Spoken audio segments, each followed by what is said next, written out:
All right. Let's do this. Let's actually start something. Let's actually start. Hello, listeners, and welcome back to the Rogue Valley Roleplayers. And we are starting a brand new show. I'm going to go ahead and interrupt myself right there and say we do have dogs. I have 2 dogs of the medium size, so they're not terribly barky, but they're wiggly waggly, and you're going to definitely hear Porthos's tail smacking against some stuff because he is a lab, and that's what labs do. A really cute lab. He is a really cute lab. Baseball bats for tails. Baseball bat for tail. So, Rogue Valley Roleplayers, and we are starting a brand new Deadlands Reloaded show. The name of the show for this, or the name of the campaign, if you will, the one and the same, but we are calling it Valley of Famine, set in none other than the Rogue Valley in southern Oregon. So we're getting a little meta there. The Rogue Valley Roleplayers are playing in the Rogue Valley. I don't know if that's meta. I just said that. But my name is Ben. I'm here with Rosemary, Austin, and Ed. And we've got a new voice on the podcast, if not necessarily a new name, but Nick S., not to be confused with Nick L. From Hell on Earth.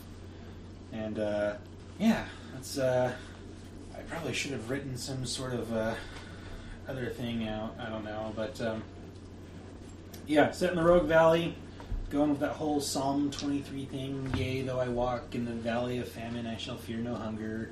I really wanted to come up with a version of the whole psalm, but I was lazy. It's probably on your phone. The best of us. What? Or are we going to make your own version of it? I was going to make my own version of it. I had looked it up and wanted to twist it to go with the famine theme, but... Well, here you go. You just make a version after the game and then set it in. Bingo. Yeah, that's true. My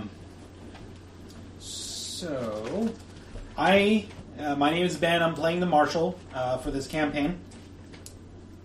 And, Rosemary, why don't you go ahead and introduce your character? Okay, so I'll have some questions. We're going to do not a traditional introduction for this episode. So should I give like a bit of her background? Yeah. Let me write some stuff here down. Alrighty. That's Porthos smacking his tail against the blinds there. Stop licking me. Hi. Okay. And then do you also want now like kind of how I envision where she's living in the Rogue Valley too? Yeah, I'll have some questions. Oh. Well, let's start with the kind of the brief, like your character's name, kind of a words abandoning me all of a sudden. I'm a writer, guys. Description. Description. Okay, maybe should we list the hindrances that we took too? We'll get there. Yeah. Okay. Well, so I'm Rosemary. I'm playing Rachel Jane Kennedy. And she is a hexslinger. So, as I understand it, hexslingers basically channel magic through their guns. And so Rachel is the deputy in Jacksonville. Okay, cool. And basically she fled to Oregon after telling her abusive husband that she was leaving him. And it was... she comes kind of with a traumatic background, but she's trying to put that behind her and like move on with her life. And if you want to keep some of that background secret and will come out during gameplay, that's fine. Just tell us what people know about Rachel. And what name does she like to go by? Does she like people to call her Rachel? Does she prefer Deputy Kennedy? Ooh, like close friends I bet would call her Rachel, but most townsfolk would know her as Deputy Kennedy, probably. Okay. And then, so I took heroic, so she's a good person. Like, if you're in trouble, like, Rachel's the person you want to go to, because she takes her duties as deputy very seriously, and, she's an all-around good person to have on your side of the fight, I think. Although, she is ugly, so I guess her description, she's kind of, I imagine her like around my height, like 5'7", 5'8". Okay. And she's got long red hair. She generally dresses in like pants, shirts, vests, since she's a deputy, she doesn't really want to wear skirts. She's got a duster, a Stenson, and then what color duster and Stenson? I mean, what's her uniform, if you would? So she tends to wear a lot of black and grays. Okay. Very monocolor color scheme. So like occasionally she'll be like a little bit fancy and wear something that's white, but it's mostly like black duster. I'm thinking black pants, maybe a gray vest, gray shirt maybe. Okay. And she's got this scar on her face that kind of cuts across her like from like her chin across her mouth up, kind of curves around by her eye. Okay. So she's got the ugly hindrance. Does that kind of pull her lips up into like a permanent sneer? Bit. It's definitely like nobody's going to be wanting kissing her anytime soon, I think. Although, you never know. Who knows? She's a good person. So, let's see. She has a dog named Scout, who's a golden retriever, and for now he's just an NPC dog. So I don't imagine that he will show up in combat right away. But maybe down the line if I take, is it Beast Bond or whatever it is? Something like that. Yeah. There's two of them. So that's something I'm going to work towards. And then she also has a horse, so she likes animals, and I think that's probably good for her beginning story. What was your horse's name? Horse's name was Oakley. Oakley, that's right. Yeah. I don't know, like, should I reveal that part of her? If you want to. So basically, Rachel fled her husband and had the assistance of one Annie Oakley, which is how she learned to hexsling. So she traveled with Annie Oakley for a while in a not a circus, but a sharpshooting. Is it? I think it was a circus. Part of a circus. Yeah. Okay. Yeah. It wasn't like your Wild Bill, traditional Wild Western circus. Yeah. Yeah. Yeah. Okay. So and Annie Oakley and her became good friends, and Annie taught her how to shoot. I like that. I think Annie Oakley is pretty absent from the Deadlands lore. Yeah. So I really like the idea that she's a hexslinger herself. I like that too. And so in honor of that friendship, she named her horse Oakley. Nice.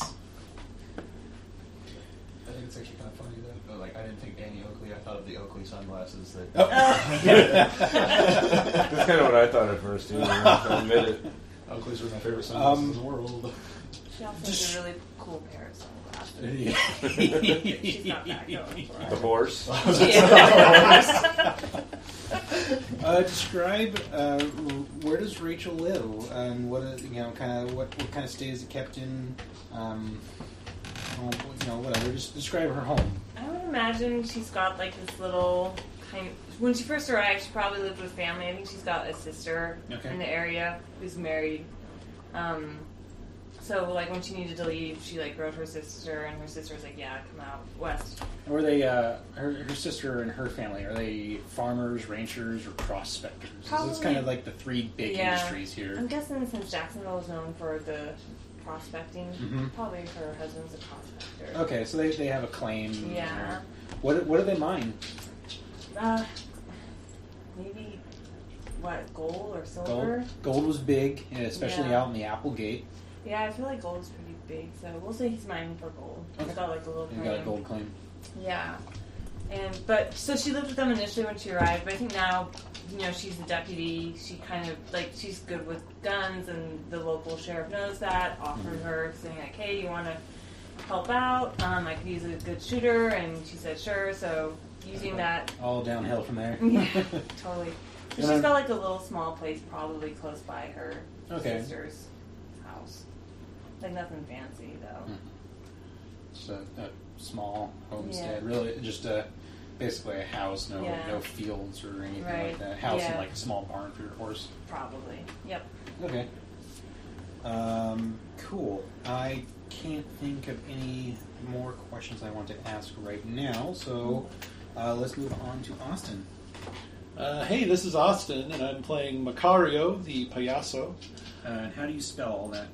Macario is Macario, kind of spelled like Mario, the video game character, with a C right in the middle. Okay. And an extra A. And the Macario the what? The Payaso. That's Payasao. Payaso. What does that mean? It means clown. Okay. So, Listeners, you can tell that I, for sure, am a gringo. yeah, I'm also a gringo, so I'm probably going to say some pretty dumb things, but I'll try not to. I will try to say smart things. Yeah, so Macario has had a lot of tragedy in his life. I'm not going to go into it right now. Maybe it'll come up later. Okay. But he's moved north because that's his calling, and he knows it's his calling. And when he reaches the Rogue Valley, just a big, huge, genuine smile comes across his face, and he climbs down off of his horse, Guapito, which means little cutie. It's the ugliest horse you've ever seen. Has one eye higher than the other, and a big snout with like one nostril that's always dripping goo. It's a disgusting, ugly horse, but it's his faithful companion. And he rode it all the way from Southern California to the Rogue Valley. So he and that horse have been through quite a bit together. Loves it. All right. Keep going. And yeah, so once he gets to the Rogue Valley, he's looking for work, but he is a man with tan skin in an area that's, I believe, mostly controlled by kind of like whites. Is that right? Or Yes. So the Rogue River Indian Wars took place back in 1843, where the U.S. basically butchered and murdered all the local tribes. And for the purpose of our game, listeners, I am going to refer to the local tribes as the Rogue River Native Americans because I took a look at the names and I couldn't find a pronunciation guide anywhere, and I have no idea how to even begin pronouncing some of the local tribes. So if you have any clue, please message me. Let me know. Okay, someone's raising their hand over here. I can help.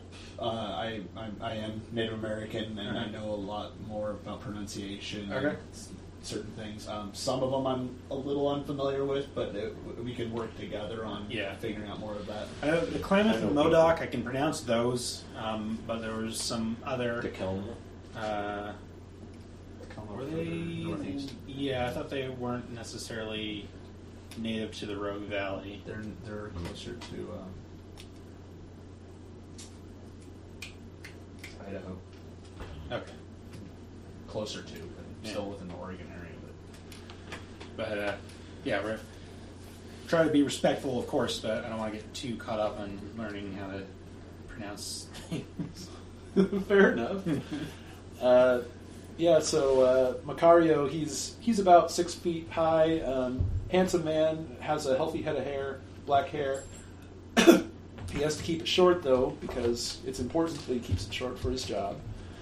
And he has just a really wonderful smile. Like, if he smiles at you, you know he's got you. You know, he's one of those guys where he's just got that inborn charisma. Mm-hmm. So even though there in the back of his mind, he's a little bit worried about finding work, he knows that he's right where he's supposed to be, and he thinks he'll find it pretty quick.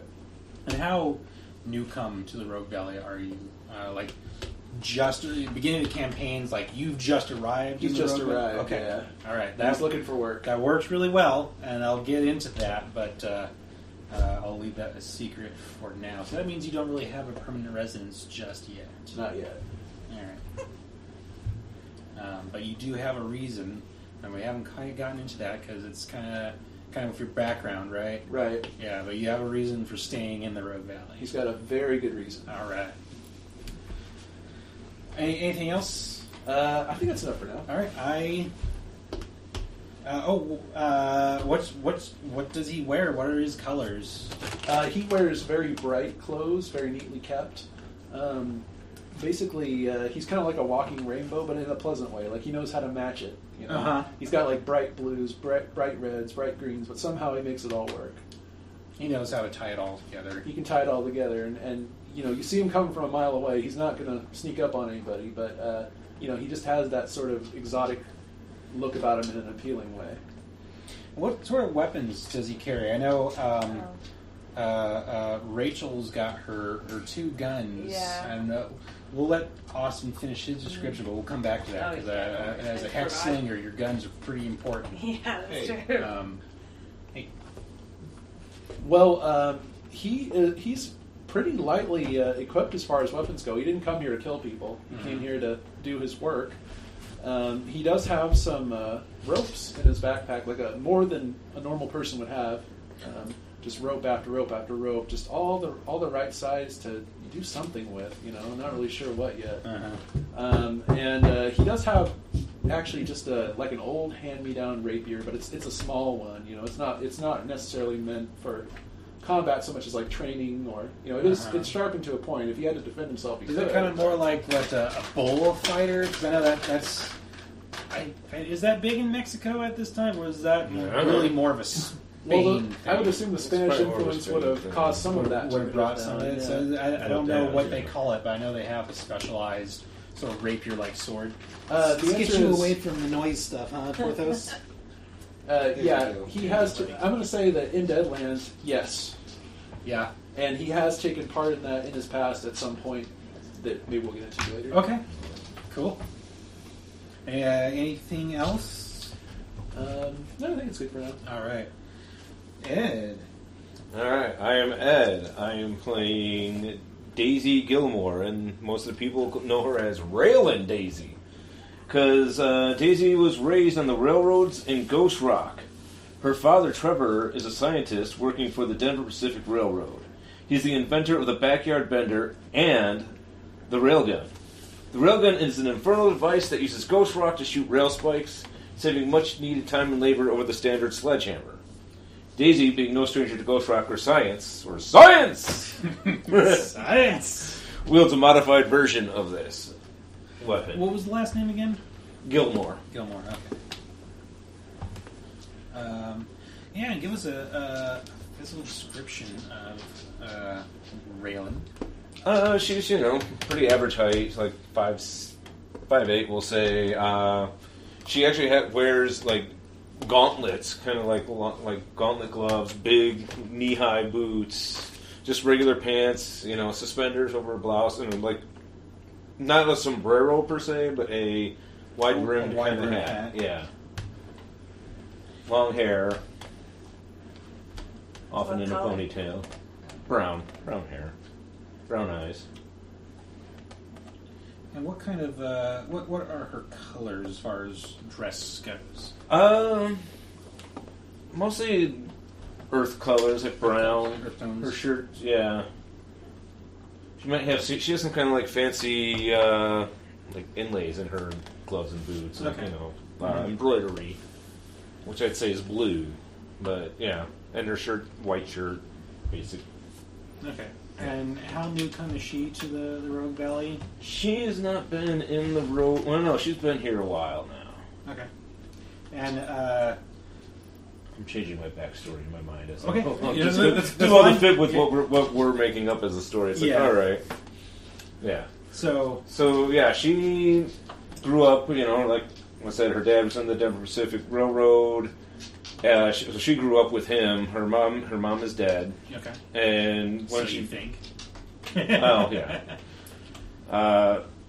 yeah. So she eventually, when she got of age, ran off and joined the circus. Okay. And that's what brought her to the Rogue Valley. Is she's kind of working with the local circus, repairing their stuff, things like that. Now the circuses are pretty transitory. There's no it's not a circus that stays in one town all the time. Yeah, well, this is like maybe where they're based out of here or whatever. Okay. Yeah. And yeah, the big thing about her is her dad she just found out that her dad has been kidnapped, and so she has a vow to try to find him. Okay. Doesn't know who, what, where, when, just that has happened, and she's determined to. That's what made her decide to modify the railgun to what it is today. Speaking of, I want to hear a description of the railgun. The railgun is basically it looks like it looks like the Fallout 3 railgun, basically. If you're familiar with that. So yeah, it's this giant gun. It has like a pressurized tank for ghost rock and things like that. And went ahead and you see Daisy shoot it. It looks like there's spikes coming out, and sometimes there's some other things that it does. that looks like molten spikes. Does do covering that whole human like people. train whistle when you fire it? Yes. That's awesome. Actually, there's a wooden train whistle thing that you can I buy. used and to I thought, have one. oh man, I wish I had one of those. Oh god, for this. so I Every time I shoot. probably have one somewhere in a box of Legos in storage somewhere. Yeah. But yeah, my brothers and I used to have tons of those train whistles. Those were the best. But yeah, it definitely makes that noise. Nice. All right. Anything else? What do you need to Oh, know? she's been here. You've decided for a while. So what does her home look like? It's just basically like a little, like not much of a home, some simple little like shack kind of thing Okay. with workbenches and things, like with a little cot. And, like, Does she live in town? Which town, if so? she'd live in Ashland, I guess. All right. That's where the circus is based. There you go. Okay, we'll say for the purpose of the story, there is like the prelude to the Oregon Shakespeare Festival. That's already Little baby established. Angus Bomer. Little did he know? Oh yeah. And I was going to comment that it's actually really He's probably not accurate born yet. that Jacksonville is the predominant settlement for the town. Yeah. Yeah. Oh yeah. Because Medford here would have only been a railroad stop. Well, since it is an alternate history, Medford's a little more established than it would have been in our history in 1884. In 1884, it became incorporated as a town. It was established in, I want to say, 1883. Early 1883, they started laying the groundwork for the railroad, and it was basically a tent city. And both Ashlandville and Jacksonville were thoroughly fucking pissed that the railroad had decided to build through the area that would become Medford instead of closer to either of them. Yeah. And let's be honest, they're both still pissed. Yeah. But the major rail company through this area is Iron Dragon, and through the power of Ghost Rock and all the other weirdness that's been going on in the West and the Great Rail Wars, they actually got the rail line built through the Rogue Valley a lot earlier than it did in our history. So Medford it's not the Medford as we know it. It's still a pretty small, podunk little town, because people come, they take the rail lines. If they stop off in Medford, it's so they can go to Jacksonville or to Medford or somewhere else. Not Medford, Jacksonville or Ashland. It's not really so they can stay in Medford. So it's still a fairly podunk town, or settlement, really. Jacksonville is still the major political settlement in the Rogue Valley. It's where the county seat is. It's where the sheriff is based out of. That's who you work for. The sheriff's name, and I am. We'll get into that. I'm cutting off in the middle of other people's intros and stuff. So, digression. Anything else? She chews tobacco. All right. Okay. First, I have a question. You said this is 1984? 1884. Yeah, 1984. Synthesizers are just coming in. I've been having a little whiskey. My numbers are getting all mixed up. That's okay. That's okay. So, my character's name is... Speaking of whiskey. he would have been, in his homeland of Japan, would have been known as Matsuhara Haru. But now in America, he's been in for 15 years. He's been stuck here looking for the Imperial Family's Daisho, which was stolen and brought here to America. I've got some questions for you on that, but first, how do you spell your name? As we're gonna have it in the As he prefers people calling him here in America Haru, so Haru. Okay. And his last name, his family name is Matsu, and then Hara, all one word. All one word. Okay. Hara. Yeah. Okay. Now, who stole the Imperial Daisho? Was that I'm thinking someone locally? Was it a foreigner? I'm thinking it was actually a foreigner, like one of the Americans or Europeans that came over. Well, which one, American or European? Oh, let's see. The common one back then would have been. I think the major powers at that time, the major foreign powers in Japan was America and Britain. I think it was an American advisor to the family for the firearms race that Japan was going to towards the end of the 1860s, 1870s, and they were able to get close enough to them, and they're like, oh, well, I wonder what I can do with this, back home. And he brought it to America, and the emperor and his imperial senate were like, this is unacceptable. Let's send one of our shinsengumi after this guy. Right.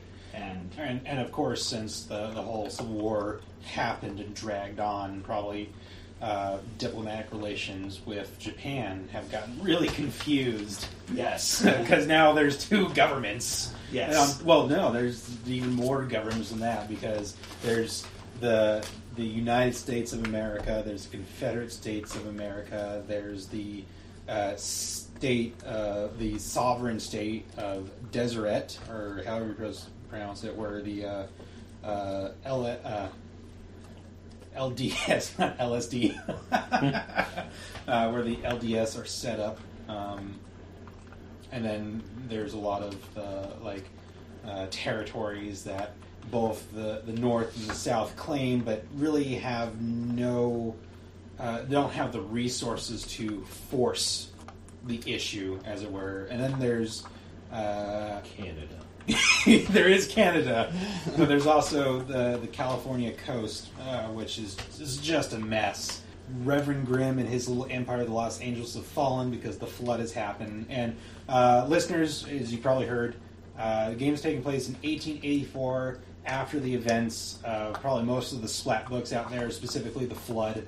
I really have not read any of the plot point campaigns that are detailed in those books. I know in our other Deadlands game right now we're doing a lot of stuff with Reverend Grimm, so as a player in that game I didn't want to read any spoilers for it. I've been trying to be pretty careful about not reading any of that stuff, just in case Dave B decides he wants to use any of it. But yeah, I do know, just because of spoilers out there on the interwebs, that Reverend Grimm gets defeated in the course of the events of the flood, and Los Angeles gets devastated again by it's called the flood for a reason. A tsunami floods the city and destroys half of it. Yeah, this is like our alternate version of what happens in Deadlands. I know. In Dave B's, there's a very alternate from the core setting, and this is very alternate from the core setting too, because there's stuff in the core setting that it's all well and good, but I like to fly fast and loose. And there's, as far as I've researched, there's nothing about the Rogue Valley in any of the Deadlands source books or anything. So I get to make up whatever I fucking want. So yeah, he was just told that an American stole it. Okay. And so he came over to America. He's been stuck here for the past 10 to 15 years trying to find this guy, but America's a very large place and a very confused place at this point in time. A very confused place, so he's gotten some leads, but they ended up turning up dead. He needed work, ended up in the Rogue Valley. He's learned English in his time here. He's learned how to better, what's the word I'm looking for? Immerse himself in American culture and society. Assimilate, that's the word, yeah. He's more assimilated. He still carries his set of daisho, but that's because he's very tied to it. He was one of the very few people after the end of the Meiji Wars that were allowed to continue to carry them as a shinsengumi, which is the sword police. I'm trying to think, brain fart. Well, his attire is he wears a black shirt with a red vest, black duster and boots. On the back of his duster is a red chrysanthemum wreathed in a red halo. Red ring. I'm trying to remember how to spell chrysanthemum. I'm just going to guesstimate and call it good. Yeah. If you can read it, that's the important thing. But it's because the chrysanthemum has a very important meaning to the imperial family. Okay. He specializes in what would be called Niten, or dual wielding his katana and wakizashi. using his wakizashi as a defensive weapon while he does his primary attacking with the katana. He is trained himself to use his chi or ki, depending on your region, with his weapons. He has a horse. He calls it Kun, both for the honorific Kun, because it's cute and just it's a horse, so it's just kind of got just a soft name, and then Kun because it's got the paint palettes with rings around its eyes and kind of weird just markings all over it. It was given to him to be used by the Iron Dragon.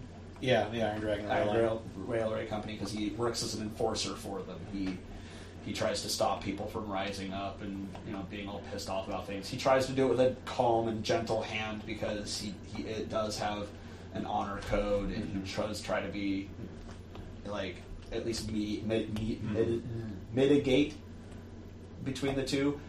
He does have some stigma against Chinese people, but because he also works for Chinese people, he's kind of stuck between a rock and a hard place. But he deals with it as best he can by, It's a shitty situation. He's making the best he can. Yeah. One of the things, as an enforcer, the bulk of your work from day to day usually is keeping the workers in line and making things go smooth. The rail line is fairly well built and established. It goes from Shanfan, which is basically San Francisco, but controlled by the Chinese triads and what have you. The rail line goes from Shanfan up through to Portland, at least, and then across through Montana and out east, and it's fairly continuous. But the rail line still maintains workers to maintain the rail lines and man their warehouses, and of course, because it's Iron Dragon, they have a lot of less than legal operations going on, a lot of ties to various local triads throughout the West Coast, and so often your job entails supporting those operations, with the understanding that probably as an honorable samurai you find such things distasteful, so they try to you're there to do a job, but they try to respect that, that they're like, we have all these dishonorable things, let's try to keep him towards the more light side of things, or else he may get too offended. And right, yeah, it's easier to maintain your services by having you do jobs that you're okay with doing than it is trying to be force you to do something that would be dishonorable. But the other thing that often comes up is when things go wrong, when weird things happen, you're the one they call upon to go deal with it. That makes sense. So you've probably you're no veteran of the Weird West, but unless you took that edge, I don't know if you did. But you've probably seen a weird thing or two, things that couldn't be explained. And honestly, all of you have probably, as having magic backgrounds or having traveled quite a bit, you probably know that you've probably encountered a thing or two that was just like, this ain't fucking normal. Should probably also describe his face and his hair and things like that as well. He's slightly older. He's got graying hair. Okay. It's kind of he keeps it short to keep with the idea that the Western cultures tended to start cutting their hair and keeping it short back then. So he keeps it nice and neat and tidy. He's got a nice mustache that kind of hangs down past his lips a little bit. And he's got a very prominent and discerning gaze. He tends to appraise every situation before jumping in. But if it's somebody he feels close to, a friend, he will put himself on the line between them and the problem. So he's a very loyal but very cautious person at the same time. Okay, excellent. Describe your dice show. Is there anything specific? They're both black sheath. Even though I know the proper terms for all the parts of the sword, I'm going to refrain from using them because they can get confusing. So he's black sheaths with gold, leaf filigree running down almost. I don't want to say filigree because it's also a style of thing they do. It's more just painted on there. With a red and black hilt to match his clothing colors, Okay. and a dragon on his Suba or crossguard. Nice. And now getting back to you, Rosemary, on your guns. Let's hear a description of those. So Rachel has 2 Colt peacemakers. So Rage is the name of one. Ooh. And that one is it's a dark metal, so it looks almost black. Okay. And it's got like silver runes inscribed into it, which is what she uses to channel the magic with, basically. So hexslingers basically use rune carving, right? For your shootist power, you use that, but your guns probably are inscribed with runes, right? And that's what make them channels special. the magic. Yeah. So probably on the handle of one is like a little, like I was thinking about it's got all these like kind of just cool looking patterns. Maybe like. I haven't think on that. I'll go back to that. Okay. But then her other peacemaker is Retribution, and that is a white metal. So, and that's got gold on that one. So. That's super sweet. All right, let me just write down some notes. Has anyone not rolled for their starting funds? I have not. Oh, So- I have not. D20 plus 5, that's what you got in your pocket. $12. Woohoo! $23. What? $7. That seems about right. 11. Oh, we totally forgot. Your living quarters. Oh yeah, I completely spaced it too. I'm thinking he has a semi-permanent residence at the local inn. Hotel or whatever. And what I mean by semi-permanent is he's kind of decorated it. It's kind of like it is his room, as long as he keeps paying for it. And I'll say, kind of part of you get a very small stipend from Iron Dragon as being employed by them, and that will cover your cost of living. Same thing for you as well. You get a small stipend as a deputy, and that covers food and drink. And for the rest of you, we're not really going to worry about it. You're scrounging up money. We'll worry about expenditures on bigger things when you're traveling out and about. But as far as like basic food, you've got enough to be able to eat while you're in town. You may need to buy rations if you're planning to go out into the wilderness. And then we'll worry about food. You want to buy a drink at the local saloon outside of kind of your ordinary consumption, if you will. Then we'll worry about money expenditures then. But your basic living needs are covered. The chewing tobacco I can have? No, that's not a basic living need. So his room is very. Although it's not really. Sorry, go ahead. I was just gonna say his room is very pragmatic.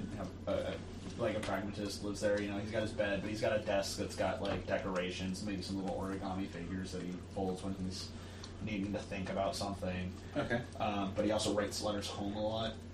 Does he mail them? Yeah, he would mail one. Okay. Does he have a chair, or does he kind of kneel? He kneels. Yeah.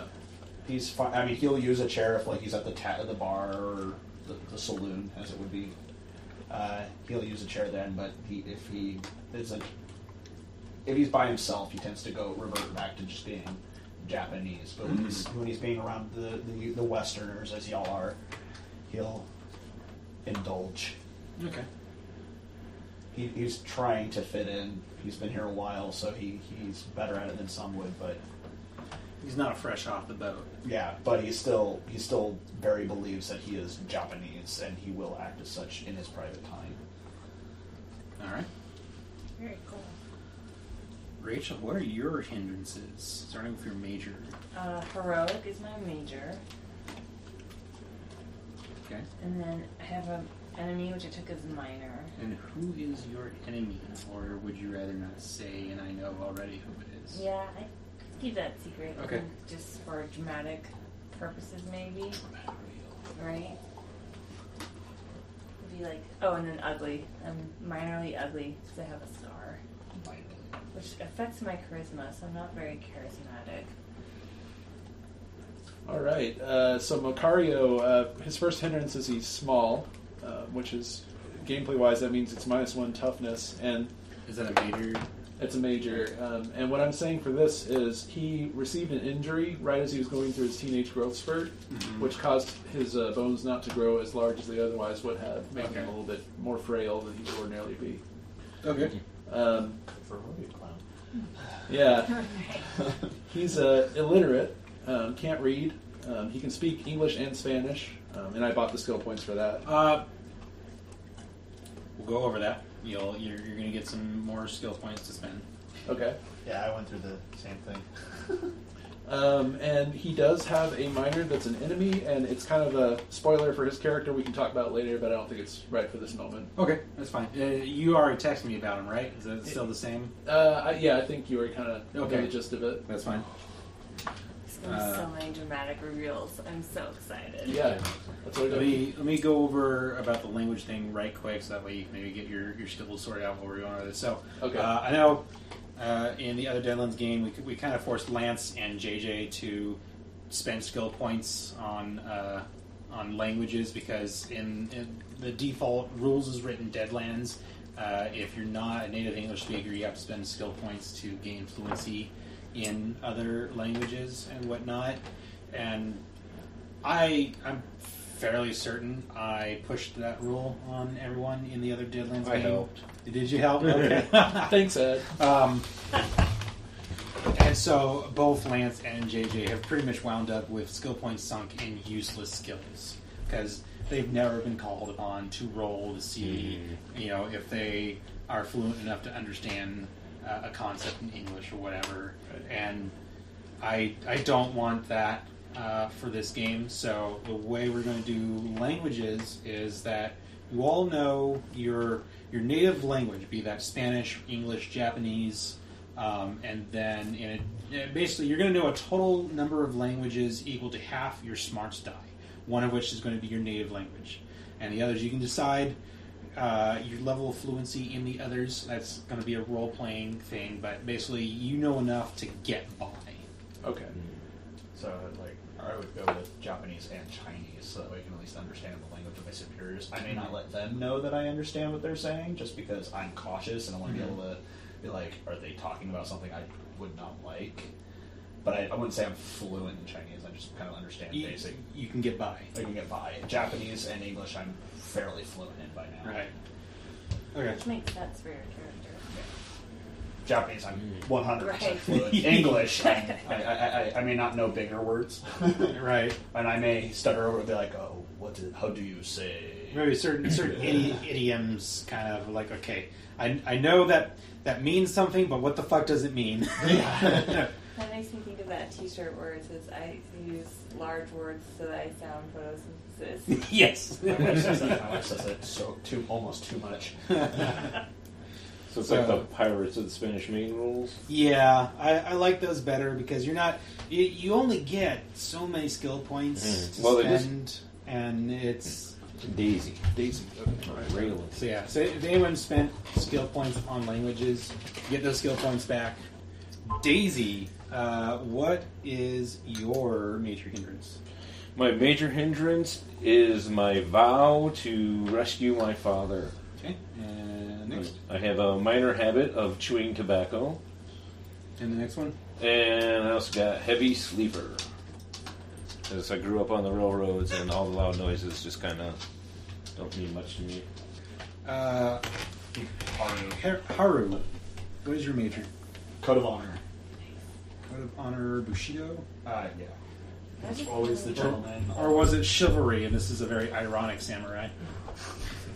No, it'd be He follows the tenets of Bushido, and he also tends to follow Musashi's way of walking alone. Okay. So he doesn't believe in falling in love. He doesn't believe that he tends to do things on his own as much as he can. Okay. And So your sad. first minor? First minor is loyalty or loyal. He will put Japan's needs ahead of his own. But if he makes friends, he will defend them as well. And his other minor would be cautious. I think that also plays into the fact of him having dealt with some of these, seeing some of the weird things in the Weird West. He's a little apprehensive about, like, oh, a strange fog is rolling, man. A strange fog, you say? Not quite a doubting Thomas, but definitely like, well, before we jump to conclusions on this, let's figure out what's happening first. A doubting Tom. If you were doubting Thomas, you would say, "Here is conclusive evidence that this is some weird fucking shit happening right now," and you'd still say, yeah, no, I don't think it's weird. There is a logical explanation. We just haven't figured it out yet. It's a mirage. You're like, okay, we've got the proof now that this is weird, so I'm willing to admit that it's weird. But before we just jump the gun and run at it, let's know what it wants, or find a smart way to handle this. Let me go into the important personages in the Rogue Valley, and I decided to largely kind of ignore actual historical figures because I was lazy and I didn't want to do that much research. That's a smart thing to do. And it's an alternate history, so things are different. Still have living descendants too. That's true. So, the Jackson County Sheriff, your boss, Rachel, is Sheriff Abraham Ross. The Jacksonville Mayor is Harold Baxton. Sounds like an ass. I haven't decided yet, really. I just named these guys. I didn't flesh them out. The name was again? Harold Baxton. Harold Baxton. Baxton. Is it? He's probably going to be an asshole then. Harold it's been decided. Sounds like a douche. We're just Sorry not going to to like all him no matter listeners what. named Harold Baxton. If you have the I'm sorry. You have the entire you have an Baxton asshole family is name. our listener base, and now I'm not sorry. You're in a position of power. Your family's always been in a position of power. Watch the actual mayor of Jacksonville's name is Baxton. We're just like, whoa. Oops, how did that happen? Because I just made this shit up. Okay, the Iron Dragon rep, and I apologize in advance because I don't know how to pronounce this. I will help you. Lan Hui. She is a Vietnamese, a woman from Vietnam. There you go. And Haru. Lan Hui, just a small, fairly unintimidating looking woman, and yet she is like the most terrifying person you've ever met. She just has this quiet, she's very patient, never ever raises her voice, but when people irritate her, they tend to go missing. The Medford Marshal, sorry, I misspelled Marshal here, is Edward Markson. The Medford Mayor is James Orville. And we've got some newspaper people. In Jacksonville, you've got the Oregon Sentinel, which is run by Alexander Corbin. That's Corbin.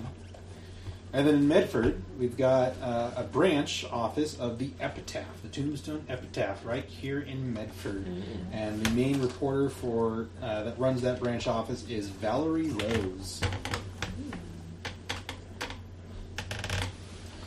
And then we've got a couple of other well-known locals that aren't necessarily, they don't have important positions per se, but we've got Ezekiel Boone, who's a known local gambler.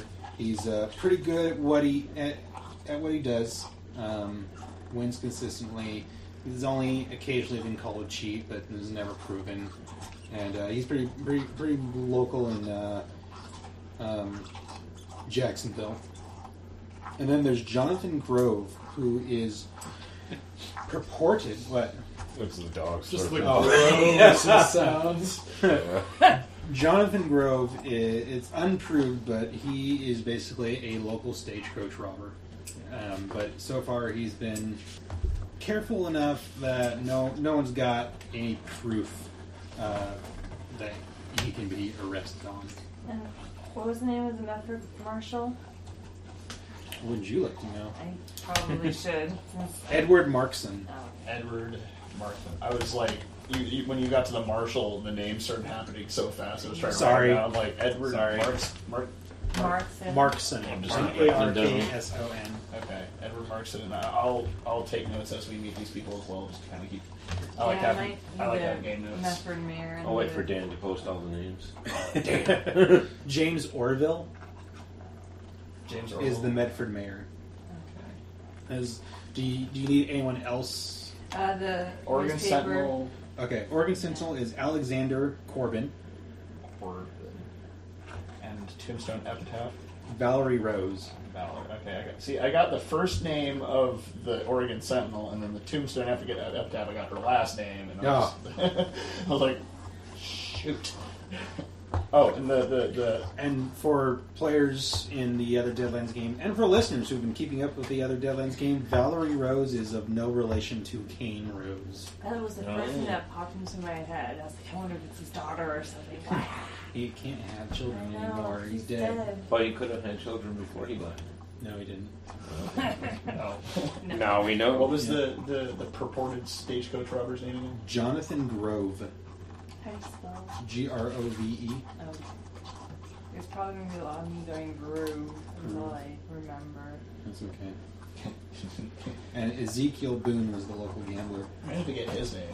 All right. I love that name. Is that the name? That was the author's name. We found it at Powell's, and I was just like, that is the greatest name ever. My dice bag, though. Oh, no. Not proven, no. Yeah. No one has managed to claim any charges that stuck. So there was one, right? What? You remember what I told you at work the other day?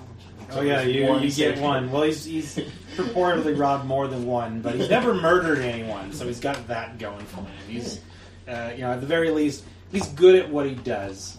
Is he like pork by any chance? No. Oh, okay. Good to know. He uses wind to blow his tracks. He robs and he steals. No one has ever identified him, but Jonathan, always has money and he doesn't work. So it's like, oh, we know that you're robbing stagecoaches, but no one is able to identify you, or at least no one who's been robbed has been able to identify you, and you haven't killed anyone. So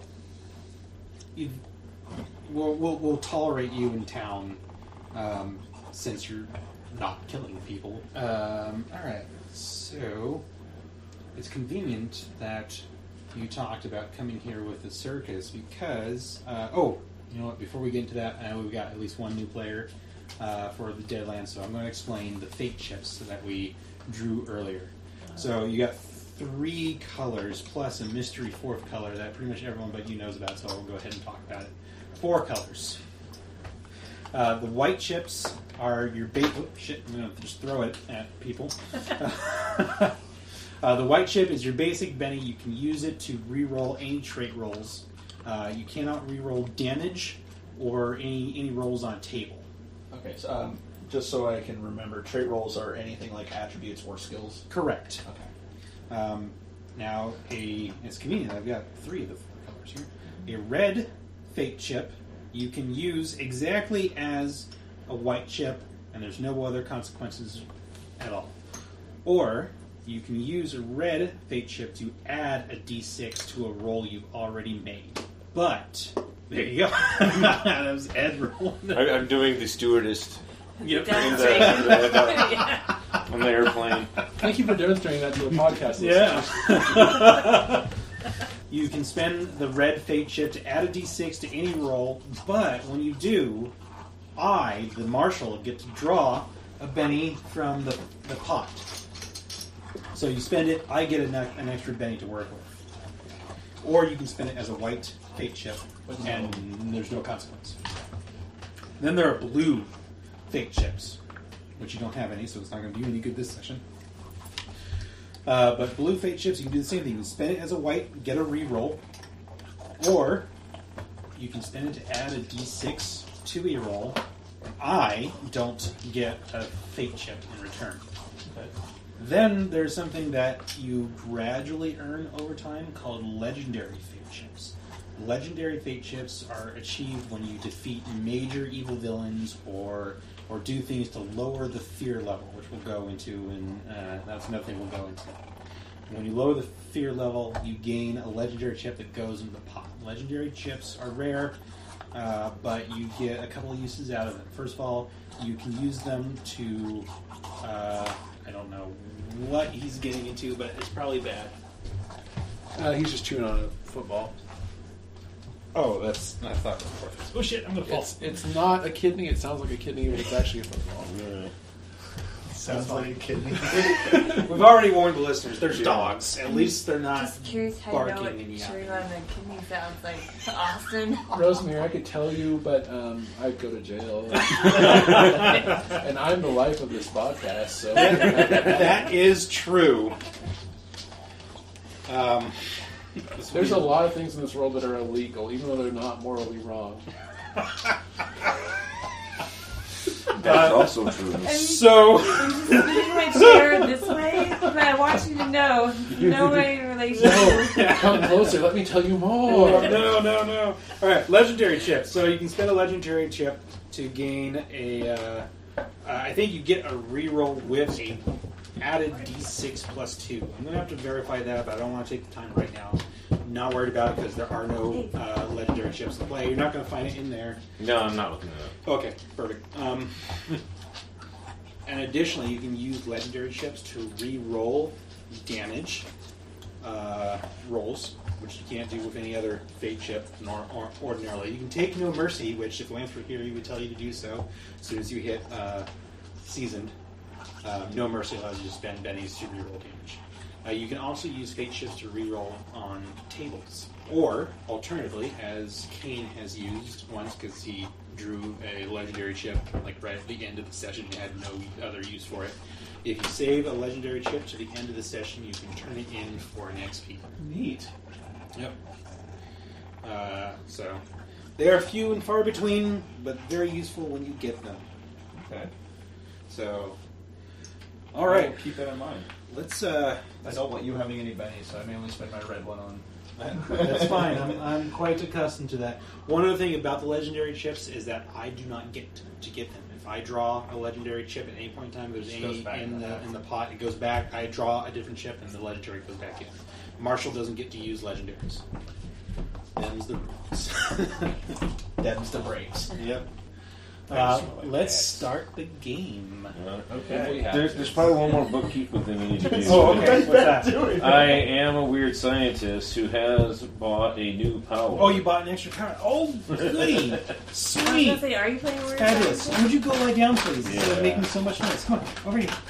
Over here. As great as it would be to not have this happen. Okay. Now I gotta figure out what happened to my Marshall's handbook. Alright, yeah, I do roll. Well, why don't you roll D20? All Make right. you roll your own dementia here. 3. Ooh. Delusion. The inventor's mind snaps, and she comes to believe something that is patently untrue. Is it patently or patently in this usage? Patently? Okay. So I was right.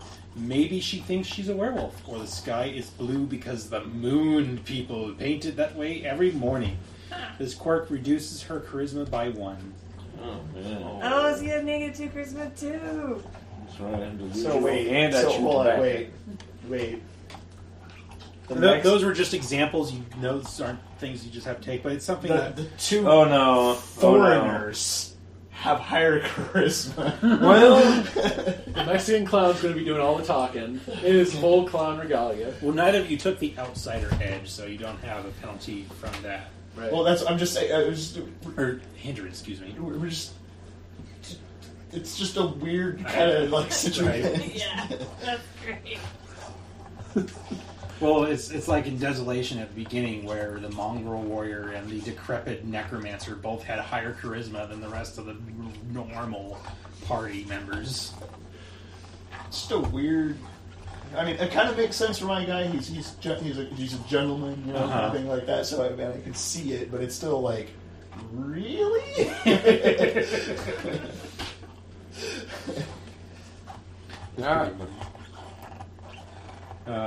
I believe in the Mount Shasta aliens. Oh, I've never heard of that. Oh, they're. Just I'm trying to look up what they're actually We'll have to called. incorporate them in Deadlands. The They're all Lemurians.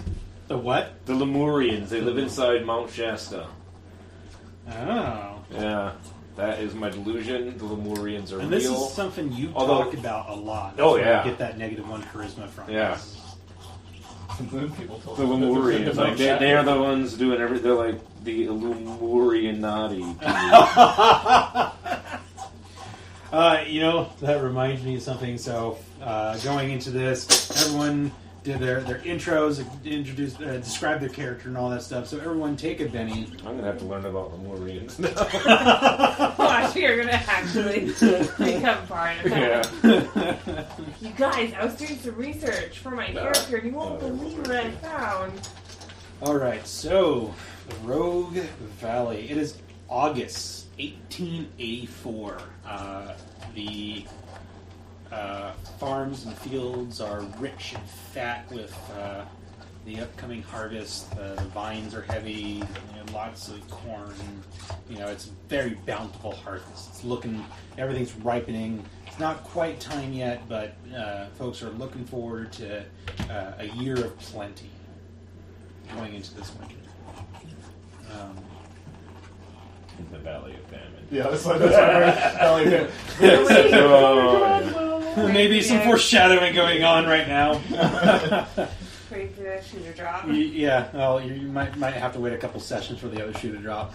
Right now, everything's perfect. Right now, everything is perfect. It's been a hard summer. It's hot, or it has been hot. It's only just starting to cool off. Not quite crazy fires like we've been having recently, because we're cutting more of the trees down. Well, that was kind of one of the things about the Rogue Valley is it seems like no matter how many trees they cut down, whether it be for the railroad or for the sawmills in Ashland. I think at this point in time, Ashland is still Ashland Mills, actually. I'm not 100% sure on that, but I'm not really willing to do the research because I'm a bad person. But in spite of, regardless of how many trees people cut down, it just always seems like they almost spring up overnight. And so the valley is covered in thick forests, pine and whatever else you have local. Lots of Douglas firs, because that's the state tree. And so they crowd in close around even the settlements around Jacksonville and Medford and Ashland Mills, and it's kind of almost claustrophobic, really. Just everywhere you look, you almost can't see the mountains because there's just fucking trees, and they glow. They glow. They do not glow. Not yet. That'd be pretty cool, right? Definitely the Lemurians. They grow pretty close together, and so just going out into the forest, whether it be to hunt or to travel to the next town or whatever, you definitely got kind of like in Lord of the Rings when they're traveling through the old forest in the Fellowship of the Rings, and they're just like, fuck, we can feel the fucking malice from the goddamn trees as we're riding through this, guys, we made a mistake. You get that kind of same impression, like you feel this ancient forest, like it's bearing down on you and watching, and it's creepy. And so people live their days kind of with this sort of sense on them, even in the towns where things have been clear cut a little bit and what have you. That reminds me of the fear level. So not that your characters know this, but the standard fear level for this area is fear level 2. Which means that on spirit rolls, resist fear, and what have you, you're at a -2 because there's just this ongoing, unceasing sense of dread. Don't worry, I'll remind you. Okay. I just don't want you all to be surprised when I say roll against fear, and it's going to be at -2, and you're just like, well, this thing isn't really all that scary. Why is it -2? So that's including our base grit. It's -2. Right. That's okay. For you, Nick. So grit you add as a positive number to fear rolls. Okay. It kind of measures just how jaded your character is, I guess, or not even jaded, but it's a measure. It's a measure of badassdom. Yeah. Grit is that like for Western shows. It's Exactly. That, I'm a badass. I got Right. You've seen some shit, and you could look at poop all day at that point. Clint Eastwood level. Yeah. There's an edge you can take to call it True grit. And then if you come back as Harrowed, which we'll worry about that when someone comes back as Harrowed, you get an extra point of grit, which is why Kane is pretty hardy against scary things. Because he is a scary thing. He is a scary thing, that is true, but he's the thing that the scary things are scared of, in theory at least. Not necessarily in breakfast.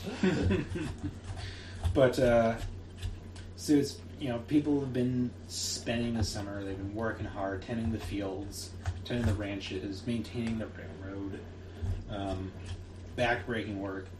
People are tired. Tempers are short, and it is right into this scenario that a bit of relief to that daily toil comes, because the circus has come to town. Here we go.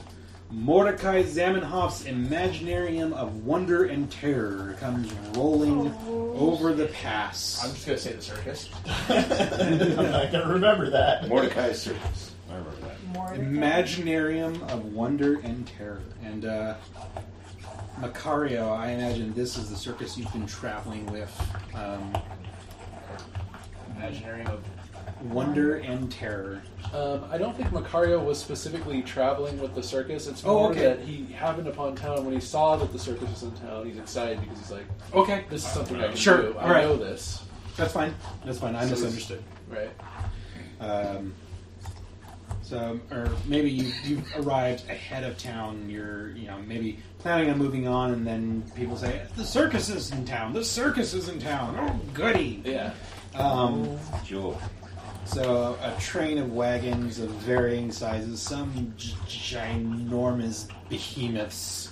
Others more typical like prairie schooners, stuff like that, come rolling over the pass. It's quite an achievement in of itself, because, as we all know, the pass is no easy feat in a fucking car. just big outside winter and trying to make the passes. Right, yeah. Well, there would be no circus if it was winter. Not here. There is no I-5. There is no I-5 at this time. So the circus comes rolling into town, and they set up near Medford. Because at this point, Medford's slowly becoming the kind of center of the Rogue Valley. So it's not quite there yet. Jacksonville is still very much the seat of power, and that's where people go to. That's where the shops are and things like that. Medford's just the place where the train station is. And there's some basic shops there for people who are just passing through. Maybe they have to wait for the train to refuel and whatnot, so they get off and maybe buy a few trinkets and then get back on the train and leave. Dumb question real quick. Okay. Did Medford just become Medford because it used to be Middleford? Like, was that name change just come into effect or something? It probably should still be Milford, but I think for ease of memory, we're going to call it Medford. Sounds good. Alternate history. But good point, because it was called Milford. Of course, the people in Jacksonville probably still call it Mud Pit. Mud Pit? Yeah. Nice. People in Ashland still call it Methford, even though Even though Medford's invented yet. yet. People in Medford still call it Medford. I live in Medford. I call it that. Yep. There are probably a few opium dens. What the fuck is that? I don't know. It's the whiskey. There's some opium dens in Middleford. plenty in Jacksonville, which actually historically had a pretty big Chinatown through the late 1800s, and then the mines played out, the railroad bypassed the town, and people left.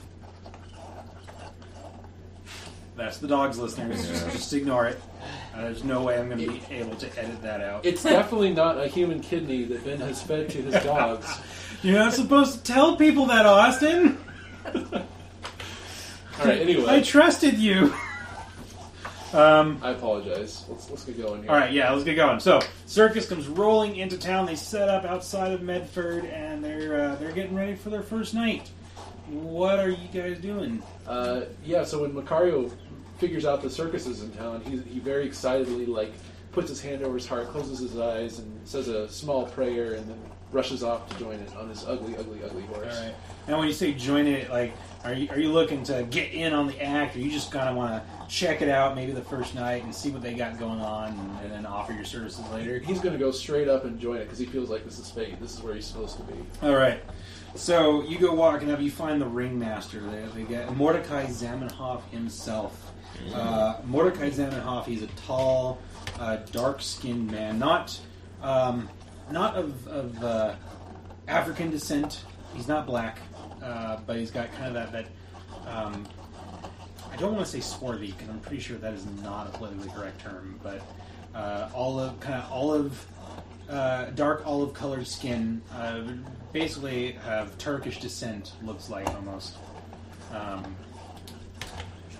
I lost my place. Possibly of Turkish descent, with striking amber eyes and a full black beard. And he totally dresses the part of the ringmaster with a suit of rich blue and black coattails, and a big black top hat completes the costume. He's got a big, deep, booming voice. It sounds like he's, announcing even as he's just having an ordinary conversation. Take your volume from 11, crank it down a little bit, buddy. He's got a deep voice. All right. And can I kind of tell that he's the master here? Like, is he barking out orders? Yeah, he's not just the ringmaster, but he's the guy who owns the circus. All right. On theme. So Macario's going to kind of step up to this guy and sort of politely wait until he turns around and just sort of wave at him once he catches his gaze. And it doesn't take long for that to happen. This guy's pretty alert. Like, he's directing, all right, I want the big top over here. I want the oddities wagons kind of over off to this side, and I want the freak show in between. You can put the boneyard back over there. It doesn't take long. He's alert. He sees you walk up, and he turns around. And he looks at you and kind of gives you looks at you with almost a Spock, cocked eyebrow, or raises that eyebrow and says, "Yes." So Macario kind of looks up at him. I'm assuming this guy's pretty tall, right? Yeah, he's 6 foot something. He's pretty tall. He's like 6'3". He's not the tallest person in the world, but he's pretty tall. Or at least he looks it. Macario takes off his kind of little brown hat. It's got, a little dirt on it. It's seen the trails of America, California. And he kind of holds it over his chest and gives a little bow, and he says, friend, Mr. Sir, I am looking for work. I just made to town, you see, and I have skills, and I think that I would be perfect for your, what's the word? Imaginarium? Your imaginarium, yes. Well, what kind of skill? I'm sorry. What did you introduce yourself to? If you did, he didn't forget, but Ben may have forgotten. Before I show you, my name is Macario, and I am, wanting to build a life in this great country, you see, and so, yes. You mind if I show you on those poles over there? And he points at some wood stakes in the ground. Please, by all means. So what Macario does is he basically pulls out 2 ropes from his backpack, and he also pulls out a clown's wig. Okay. And some makeup, and he basically, quickly paints his face and kind of almost puts the clown wig on in a reverent manner, almost like he's wearing a crown. Okay. And he kind of squares his shoulders, beefs his chest up, and looks like he's powerful and prepared. And he's got these 2 ropes in his arms. Mm-hmm. And then he starts swinging his arms around, and as the circus master's watching him, he swings these ropes, and then when he stops, he somehow tied them both in lassos. Okay. So cool. he just somehow, with his hands, just did that. Uh-huh. And then with the 2 lassos, he kind of zones in on these wooden posts, and he flings one lasso, goes right around it, tightens it right at the top of the post, flings the other with the other arm. His arms are crossed, and he basically swings himself almost like a trapeze artist and lands on the other side, still gripping the ropes, then spins around in midair, swings back, and somehow detaches the ropes from the posts and actually jumps a really good distance, almost like past the circus master. Okay. Cool. So, is that your approval, sir? Well, that was very impressive. That is definitely to my approval. Do you wish to perform with us for the show only, or do you want to travel with us? Because, quite frankly, I'm extending an invitation. Well, travel, I do not know. I build a life, you see, in the valley, you see. And so I will work with you, and, I will bring many money, dinero, Of course. But I do not know the soon-to-be, the future.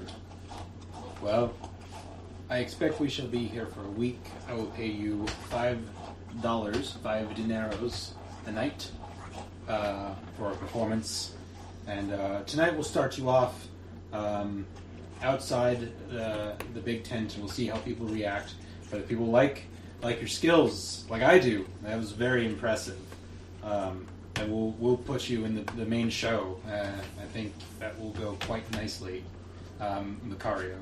Do you have a performing name? No, a payaso is what I am. Okay. So call me the payaso. The Payaso. Very good. Pleasure to meet your acquaintance, Macario. Yeah, Macario looks kind of shocked for a second that it went so well, and he's trying to think, how much is $5? I think in the that day and age, $5 a day is probably pretty good, actually. Okay. The best I can give that what I know, like $1 is enough to get you an in-stay for the day, 3 meals a day, and like a drink at the bar. Okay, that's pretty good. Yeah, it money was. Yeah, he's definitely. My intention is that he is not shortchanging you. He's giving you a very, very fair wage. Cool. Yeah, so Macario's happy to take that money and go try to find a place in town to stay. All right.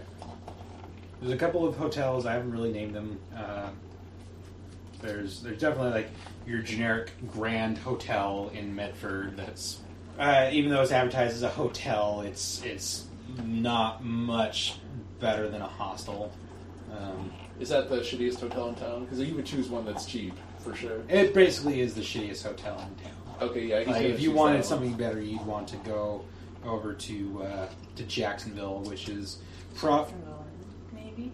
Yeah, That's where I think Haru would live. okay.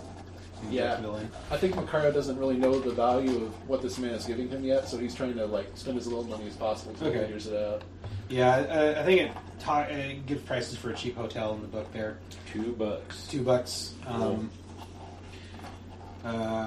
Yeah, you wouldn't want to stay in Ashland because basically Ashland's like a week's journey on wagon away. Because we don't have the I-5 or the 99, so there's a lot of trees in the way. It's not a direct route. Ashland's pretty isolated. Which presents a problem because you live in Ashland. We'll say you're in Medford with I looking to knew get the supplies. circus was coming to town, so I'm probably like looking for work there. Okay, so you're there too, Yeah. looking to cash in on. Yeah. Well, I mean, like I said, I ran off and joined the circus. I've done this kind of stuff. Yeah, you probably saw those wagons coming over the pass initially. You know, when someone was like, "Oh, look, there's someone." Oh, shit, circus wagons. Fucking, and I know exactly where they're going. They're going to Medford. Yeah. That's central. So you're probably there too. That actually leads me to another question. So you don't know. You just arrived in the valley, so you don't know anyone else. But are the three of you familiar with each other at all? I was thinking we would probably at least be familiar with each other because you've been Yeah. in town for a while. Yeah. I'm thinking that, at least in that regard, I may have had to bring some of my people in for breaking our rules to you and be like, detain them, arrest them, I do not care. Right. Well, and since you have code of honor and I have heroic, I feel like our values match at Okay. least pretty well for the most part. So I would imagine we get along. Fairly well. Like, He may be willing to do certain things that you wouldn't, and you may be willing to do certain things that he wouldn't. Right. And I could see like Rachel, needing a hand with something, and like, I know somebody I can depend on. So maybe before this point, like you've met each other, you've worked a little bit with each other, but you've never really worked closely. You've never Right. had common cause to come together and work as a team per se. Yeah. But you definitely are familiar with each other. Yeah, like I know Haru is the local honorable Honorable enforcer. gent. Yeah. Good man. Didn't you say you were traveling with like Annie Oakley's circus or whatever? Well, I Something did, like that? but now I've settled in the Well, we might have in the past. Oh, yeah, yeah. worked together on Yeah. like something like that. Okay. at least cross Yeah. paths before. Maybe you came over together with the same circus, Yeah, that's because it. Annie Oakley's Wild Bill's Western Circus or whatever Yeah. didn't necessarily come to the Rogue Valley. Maybe they did, historically speaking. I don't know, but at least as far as your journeys are considered, like you eventually, the circus was going one direction. You wanted to go Right. to the Rogue Valley, so you left and picked up with another circus. Yeah. Maybe Yeah. you met Railin there. Okay, that's cool. Yeah, Wild Bill mostly went east, showing people Western acts. Yeah. Okay, there was definitely a difference between Eastern Circus and Western Circus back then. Yeah. Yeah, and I probably did a little bit of sharpshooting in the circus. Sharpshooting, he's got the bail gun. No, that's not what I do in the circus. I was just like sharpshooting. Now, does Railin do any actual acts, or is she more of like, I can help you build shit? She's more, like help sets of tents. Okay. Knows the rails real well, so she can like when it comes to packing things on the trains and off the trains. Okay. She does all that kind of Well, stuff. say you've been offered She's a roadie. like $2 a day to help with the construction of the circus and whatnot. And you're already like hired on. Like, we can use the extra help, and that contraption of yours looks like it'll be really useful for getting these tents set up right. Stay Right. on the ground. Rope, rope. Train whistle every time. Awesome. Yeah, that's a terrible imitation of the train. Sounded more like a dog with something stuck in its throat. All right. Well, so that's going on. What about the two of you? Haru has his pipe, and he's more of meandering with the circus as there's some of the smaller shows. And this will be in the evening, really. Bringing he's not in the big tent yet. He's more just wandering around watching some of the outside shows that are meant to bring people in. He's interested in the circuses. It's kind of like the Japanese no dramas and things like that. Like, right. He's a fascination, but he's not as into them as some of the American people are. It's not like clapping and wildly cheering. He's just puzzled, kind of a puzzled look on his face. Interesting. Puffs on his pipe.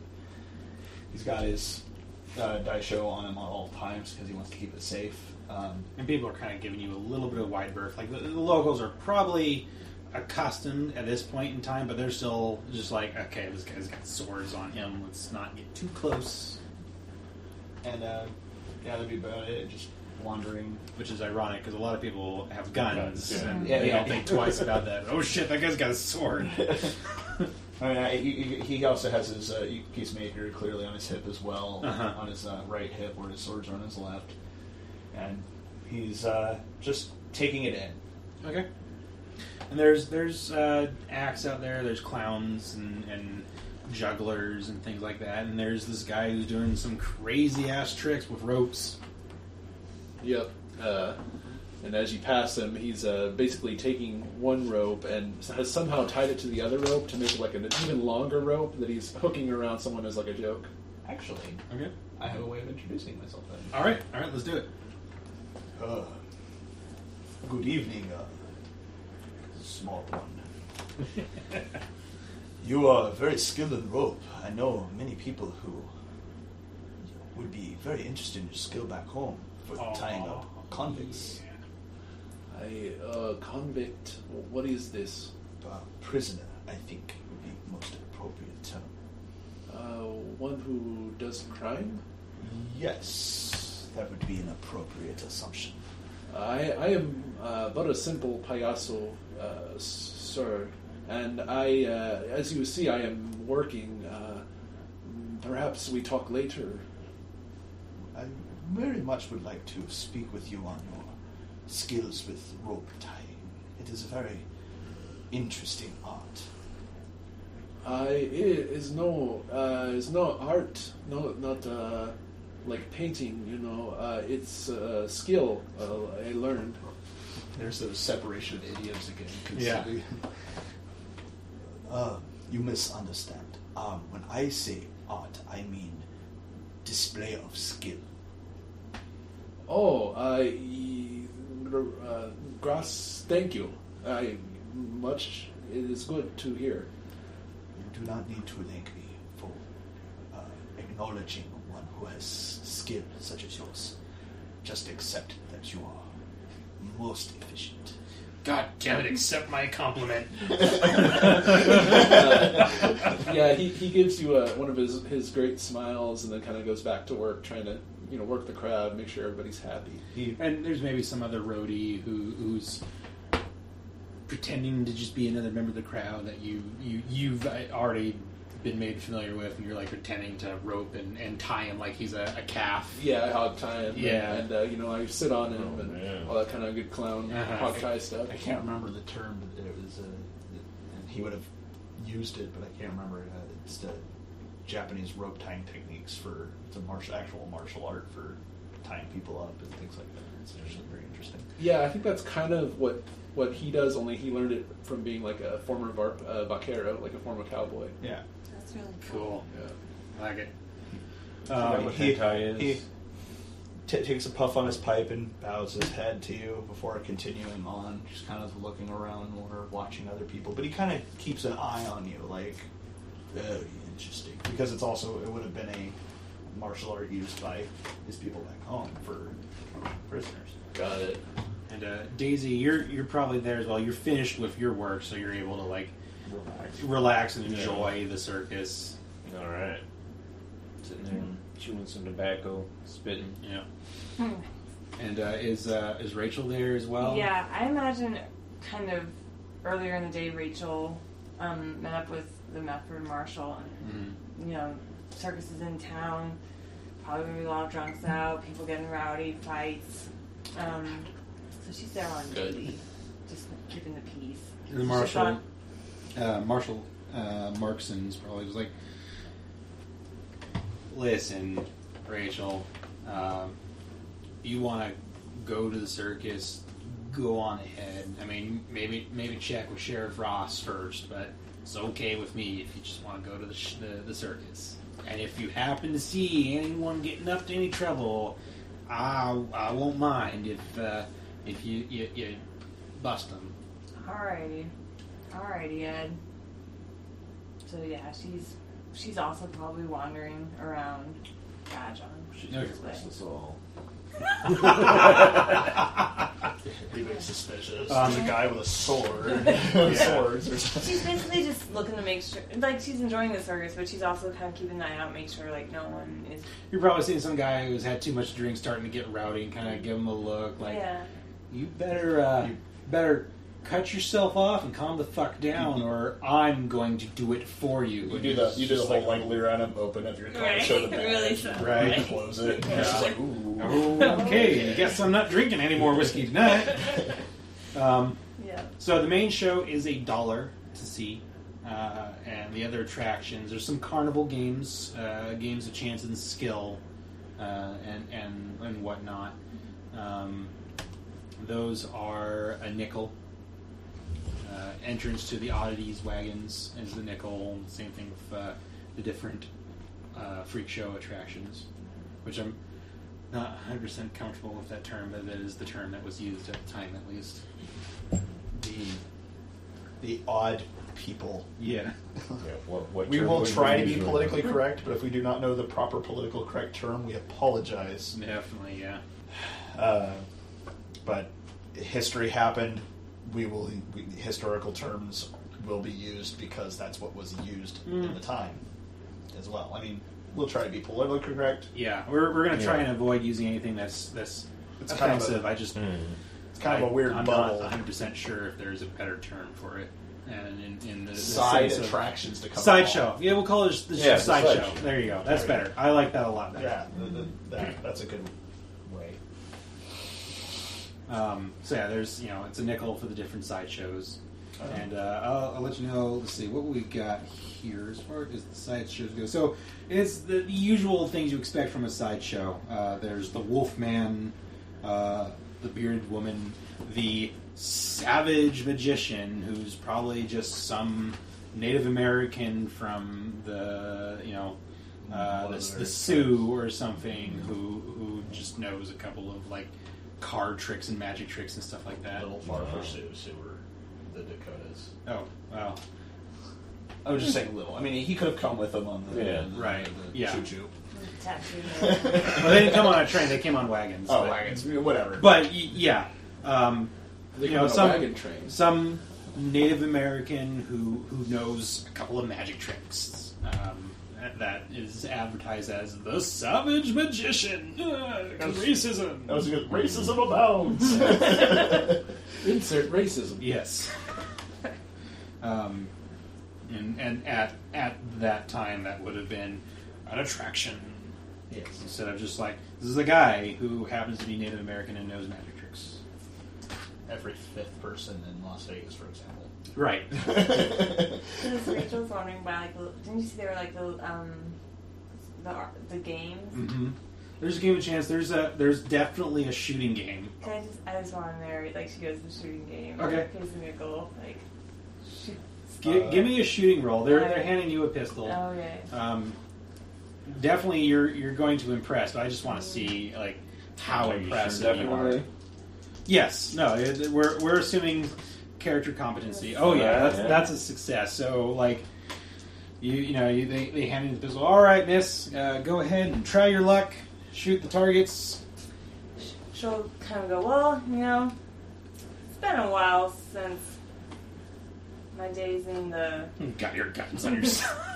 But I think I'll do okay. And then she just, like... Oh, you're sorry. Are you Yeah. drawing your guns to shoot, Well, or I'm are you using the assuming- gun? Is it a real gun that they shot back in the... Yeah. Then I'll draw my own guns, totally, and just shoot. And, like, bullseye. Like, all the cans get knocked off. Okay. Uh-huh. Shattered. Yeah, you... Kennedy. Yeah.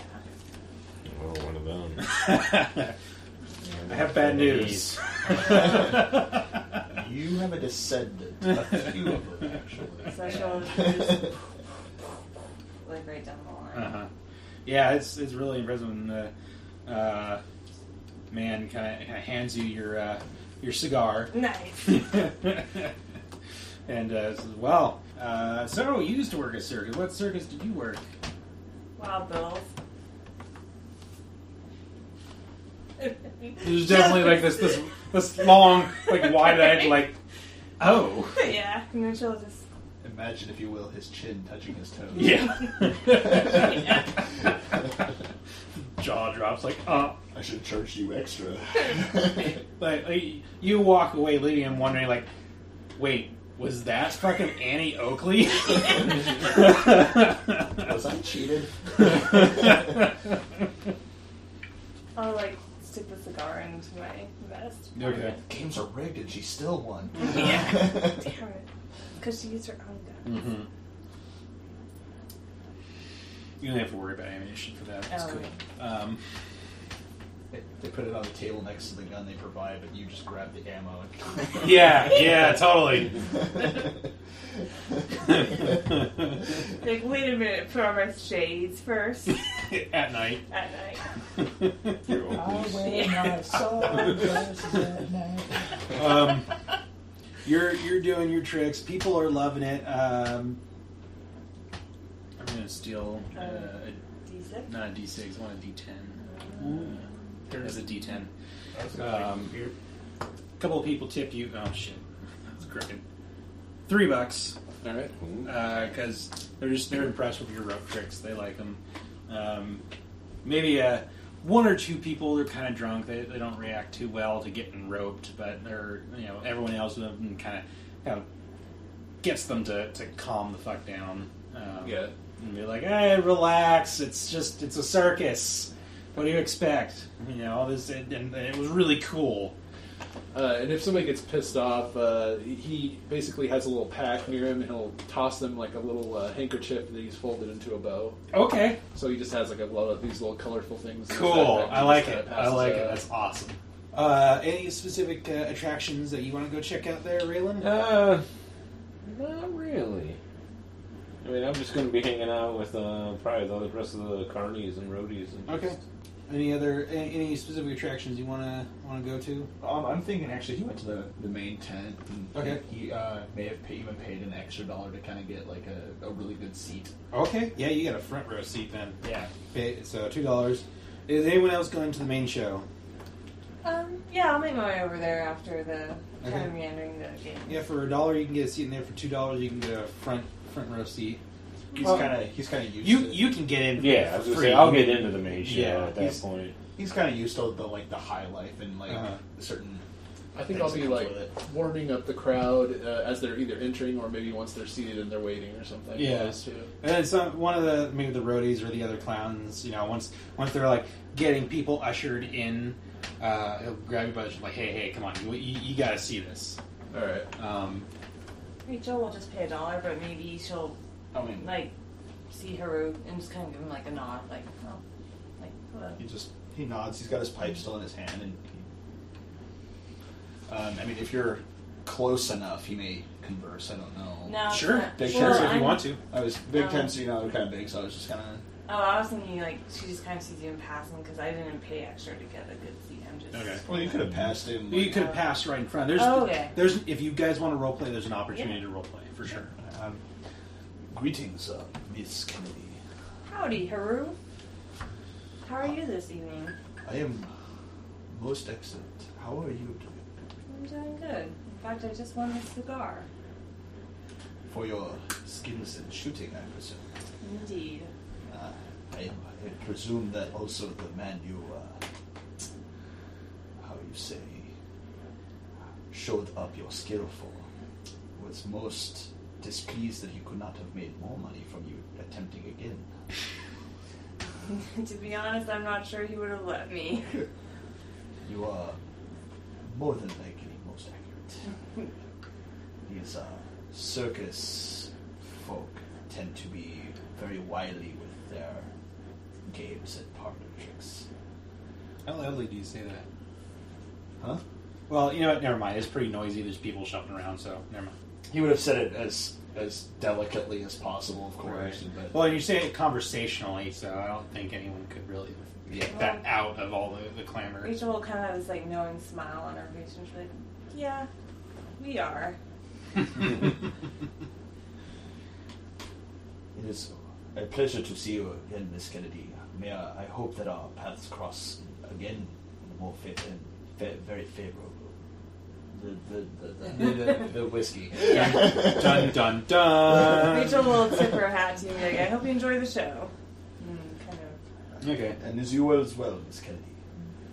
So you see a lot of the usual acts that come with a circus, the trapeze artists and the athletes and the jugglers and what have you, the various wild animals and the lion tamers and so on and so forth. Chair and a whip. Yeah, exactly.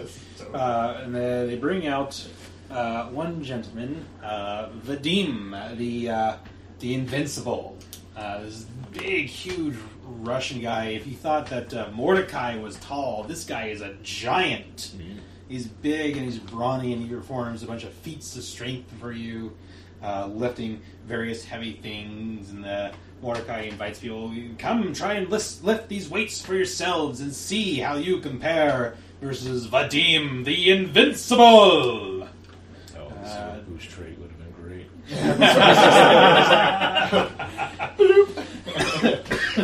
Does anyone want to have a go at that? Sure. I feel like I want more as a, not so much that he thinks that he can beat Vadim or even lift the weights, but more as a I want to see just how heavy they are. Mm-hmm. Okay, so strength check. Yeah, strength check. And so don't forget you get your wild die to go with that. Which is D6. It's another D6, so you take the higher of the two. I've got. I play Shadowrun on those. Okay. Ooh, blow that up, and blow that 6 up. Blow it up that's again. it. Oh boy. Oh shit. 17. So you're a superhuman. Yeah. So at first you're straining, just slightly you're short. straining against these huge weights, and you're a samurai, and you're also a chi master. So you kind of you pause and you center your stance and you center your spirit, and you pull up on it again. You feel something kind of tug and then snap a little bit. And then all of a sudden you're able to just lift the weights up over your head, and the whole audience is whoa. And Shut up, Vadim. and you see, you kind of notice Mordecai just fuck. And you look down, you can see there's some latches maybe that were hooked into those weights that are now snapped because you broke those. And you see Vadim just going, He, after bringing the weights back down, he sets them down. Mm-hmm. The weights down. He bows and he goes, "These are indeed very heavy. I wish you the best of luck, Mr. Vadim." And he heads back to the. They were not. I mean, they were. They were heavy, but they were not. No, he was being more. It was more of just a. I don't want to spoil the show for everyone Okay. else kind of thing. So he's like. So you give that would spoil the show. Super big Russian guy, little Japanese guy. Right. I'm like 5'6", 5'8", you know, just whoop. Huh. So you bow, and out of the corner you see Mordecai just kind of give a small sigh of relief, and Vadim kind of comes lumbering towards you and stands, and he doesn't do quite the same manner of bow, but he definitely does a sort of and then he reaches over and one-handed lifts the weights up over his head and performs the crowd. I offer a hand and see how I see how much stronger I had to use both my hands. Mm-hmm. He uses one kind of thing. Because I am enough of a local to be people need this. Yeah. And he kind of claps you over the shoulder you are very strong. You're not as strong as Vadim, but no one is strong as Vadim. But you are close second, very very close second. I will accept that compliment. Good. Thank you. a quiet nod of "You're welcome" before heading back towards his particular seat. Mm-hmm. Shortly after they finish the kind of the exhibition of strength, Mordecai is like, and now, for those who are brave enough, Vadim will accept challengers for bare-knuckle brawling. Who's brave enough to take the invincible Vadim on hand to hand I've already done my part. I feel like I've already tried my luck with Vadim right now. If I get in this fist fight, I'm going to get the shit. So a couple of guys taking on. Bets are encouraged. Does anyone want to bet on this?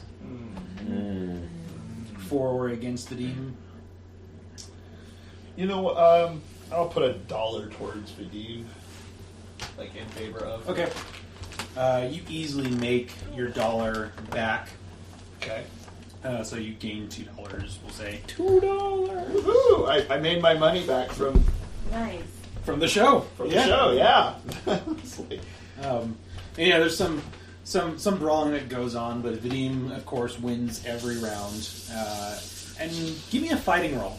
Fighting roll. Yeah. So I roll my fighting. And your wild die and take the higher of the two. 8, very nice. Oh, we'll blow up that 6. Where's your bathroom? Whoa. Upstairs. 3 6s in a row, by the way. Okay. Nice. That You're die a is monster. hot. Okay, and then a 4. So 18, So 22. you're easily able to tell that these are not staged fights. This is real honest, brawling. Like he's not It's killing not, anyone, it's but pugilism. Yeah. The precursor to boxing. yeah, exactly. Okay. I don't know if it's I think boxing is a thing, but Yeah, this isn't quite boxing. It's pugilism. This is just fighting. Yeah, pugilism. So, but it's not rigged. No one's throwing a fight. It's honest brawling. Very interesting, he kind of says to himself just then. Very interesting. This Vadim is a very impressive man. I'm glad I put my money towards him. Yeah. And we'll just wait for Ed to get back and move on to this next point. And all right. So we took a break there. The brawling comes to an end. Vadim disappears from the tent, and they reduce the lanterns down so it gets darker in the tent, and the drums play. And Mordecai gets up there and says, "And now, ladies and gentlemen, steel your resolve and prepare yourselves. Those of you who are weak of constitution and will, I advise to leave the tent right now, because our next feature, we present to you the Scourge of the Dark Continent. Yes, all the way from Africa, we bring you the terrifying, the voracious Siafu."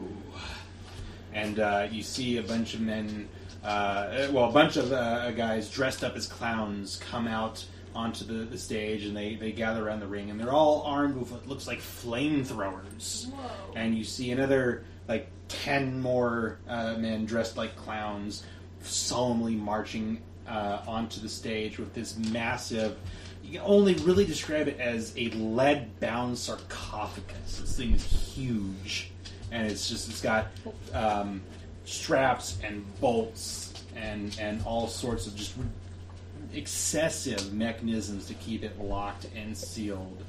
And they place it down the middle of the stage, and they attach hooks and cables to the lid, and they get way the fuck away, and the guys with flamethrowers start kind of spouting them off in a sort of theatric.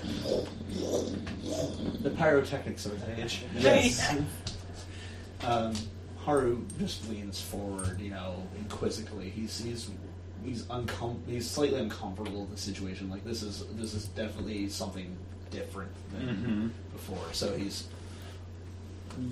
watching carefully. Yeah, and I'm going to require a roll if anyone in character knows what Siafu are at this point.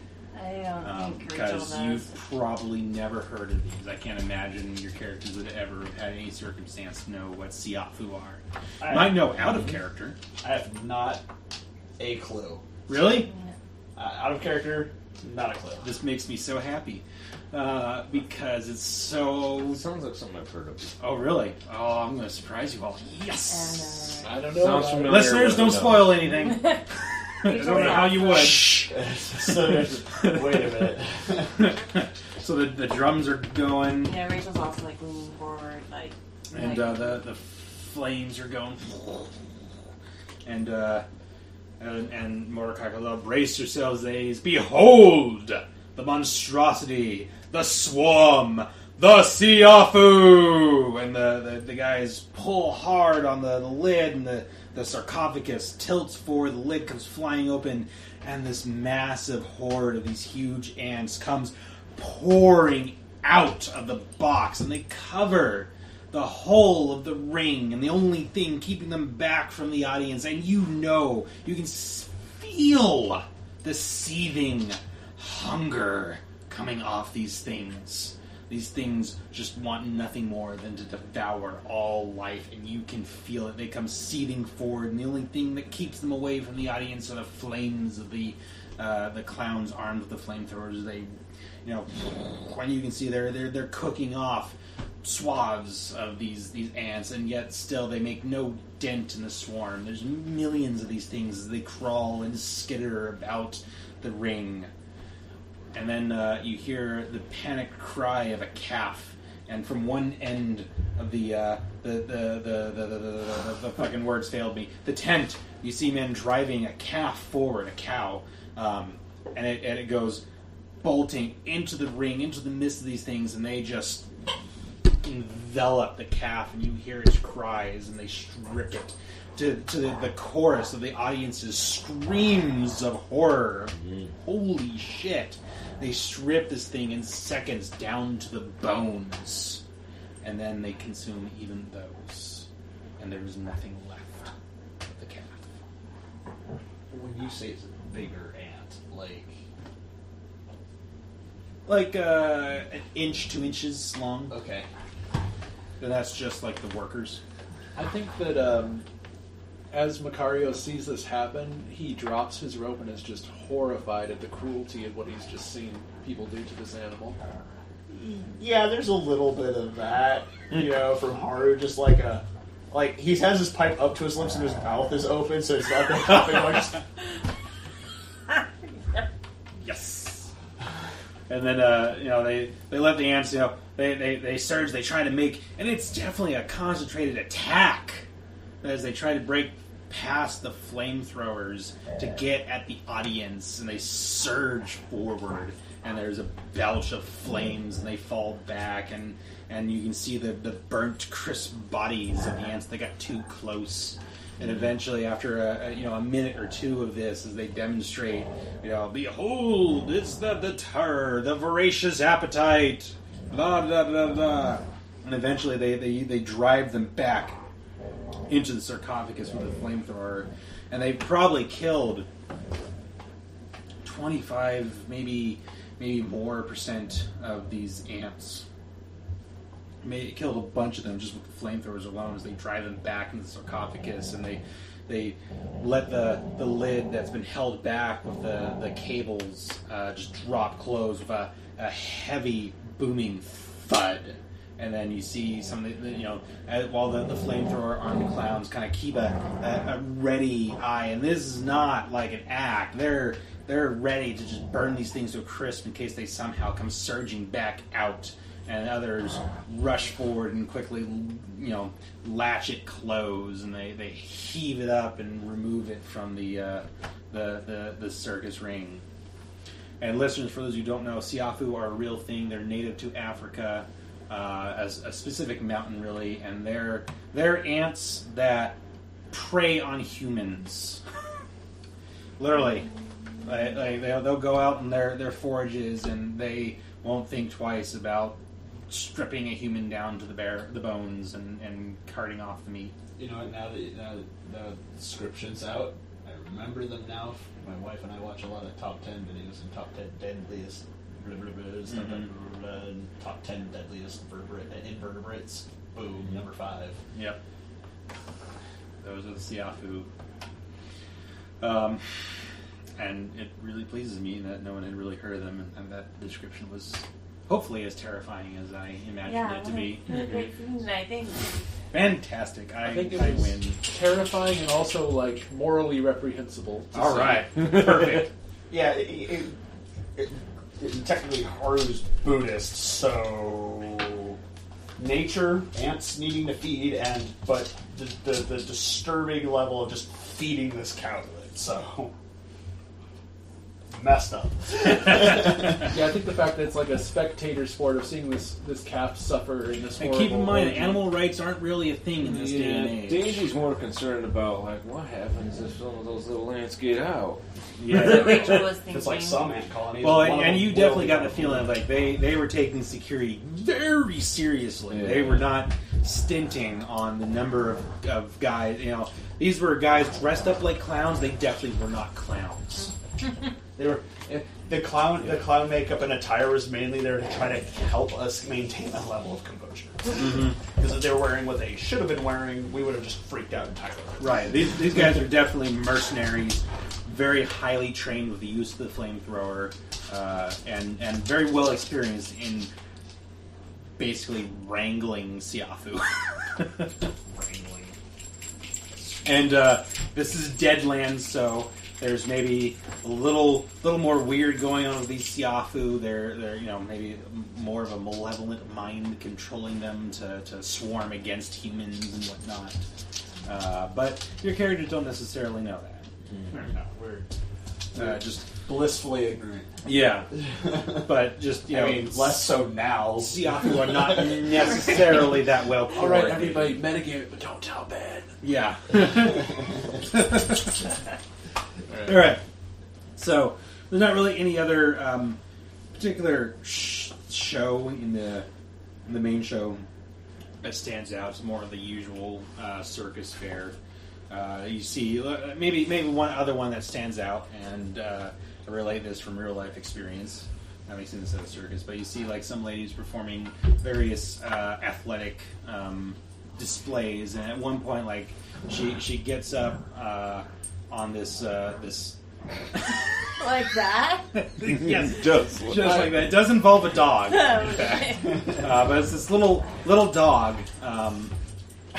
like a miniature poodle sort of thing, and this lady bounces upside down on no. one arm No. on the dog's head, wow. and you see the dog just kind of like hunker down with with his neck and stuff, so it can take the weight, and it's actually like legit pretty impressive between the dog and the lady. I saw that once at an actual circus. It was pretty cool because I was a little kid when I saw it. It still stands out to this day. That poor little dog. But anyway, yeah. So the night continues on. About really the only remaining major attraction to go check out would be the oddities wagons. Hey, Finn, knock it off. Anyone intrigued by those? After having seen the Siafu of the main show. That's pretty odd. Yeah. I think Haru needs some air after seeing that. Like he goes outside and he's going to be a little apprehensive about ants in the future. Yeah. I think Rachel has a new phobia. That's what should do Oh, to yeah. that level. But he might see like an ant, like a line of ants, and be like, no. I think Macario's jobs, his work for the night is kind of winding down, and so he's going to You're, start. at this point, you're free to go check out the circus. Yeah, so he kind of takes off his gear and sort of wipes the paint off his face, and he has a very concerned look on his face. Like what he just saw, it makes him concerned. And so he's going to go kind of like talk with some of the other people at the circus and kind of see like, is this a typical thing where like they Yeah, have these horrible, dangerous animals? we've gotten used to it a little bit. It always puts everyone on edge. We keep that thing under guard. We don't let them. Feeding time sucks. Let's just say, but yeah, we don't fool around with the Siafu exhibit. That's not a game. And the food, what do you the food? What do you feed them? Animals, usually whatever we can buy from local farms. Always like that? With the live animal? Not always. They prefer it when it's squirming. It's usually easier when you can make it run into them than having to get close enough to throw it into their midst. No, I'm thoroughly convinced that it's not a them. It's a natural disaster at that point. It's a that. Yeah. So Macario's thinking like, well, maybe I can have a talk with the circus master and convince him to maybe just throw meat next time rather than like tossing a live animal in. And so he's going to go try to have that conversation. All right, you're not able to find Mordecai to talk to at this point. He's still really busy, just kind of running the circus, making sure everything's going smooth. So maybe tomorrow morning you'll be able to find him to talk to. After the show, he's counting all his money. Yeah. Yeah. Well, the circus isn't closed just yet. I know. Like Well, that's what I'm saying. show. After all that, before going to bed, got a little scale out. So instead, I think I'll search for Haru and see if I can, because he said he wanted to talk with me. Mm-hmm. Okay. Just walking out in the air. So. Sure, he's pretty easy to find. He's the only guy walking around with swords. You are the gentleman, right? That you complimented me. He's not wearing his makeup now, but for his clown hood. But He gives you a kind of a praising look to see if he can if he recognizes you without your clown makeup and stuff like that. And I'm assuming no roll needed or anything. No. He nods and he says, "I was just mostly interested in where you learned your art. It's a very interesting to see. There are many people back in my homeland that implement such a skill for arresting wrongdoers." The criminals. I've not done that sort of work with these. And he pulls out a rope and just quickly ties it into a loop, and you see he's got another lariat, and he starts kind of swinging it around absentmindedly in his hand. But you see, I grew up one of these in my hands, and I use it every year of my life, since a boy I was. And so you use something so much, it becomes almost like an extension of yourself. And he tosses it out, and just this perfect, beautiful thing where it just hits the ground, and he kind of sweeps it back in right away. Just kind of showing off without trying to show off. Nice. Most certainly understand practicing with something your entire life. He just moves his hands to his swords. I was given these to me when I was a young boy. And, they have never left my side. They are as much a part of me as my ears or my eyes, my hands, my feet. Are you a man of violence, of killing?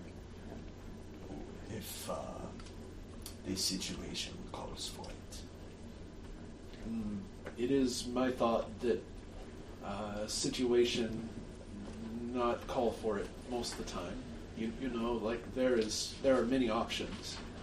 And I was wondering, since you are a guest audience, what did you think of show tonight, the cow, the ants? It is the nature of such a swarm to eat their food in such a manner. And it is nature of cow to flee those who provoke it. But when directed by human intervention, it adds an unknown element, disrupt balance of nature. Yes, the nature, the balance, and the men. I would not wish that this swarm not of this land to be released upon these people, for I fear it cause he pauses a moment trying to think of the word, because I'm also trying to think of the word myself. Fair enough. Great It's just like two people that aren't English speakers Yeah. trying to speak English to each other from different cultures.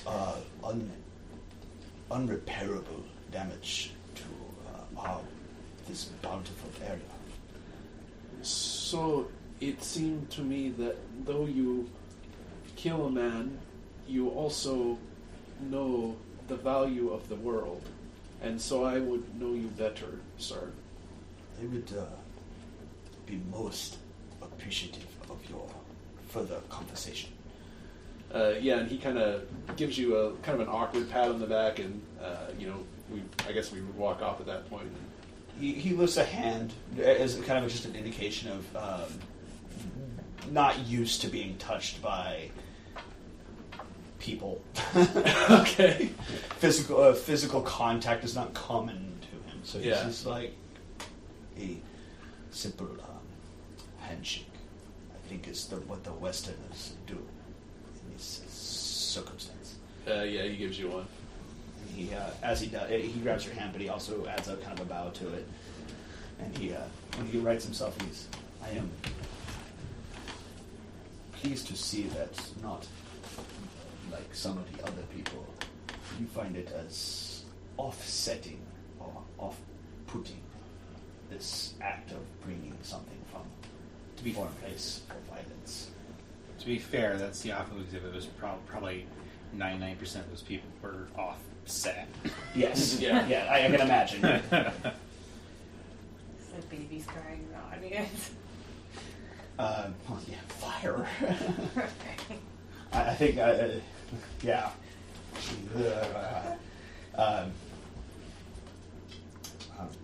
I only agree what is in what is in everything's nature.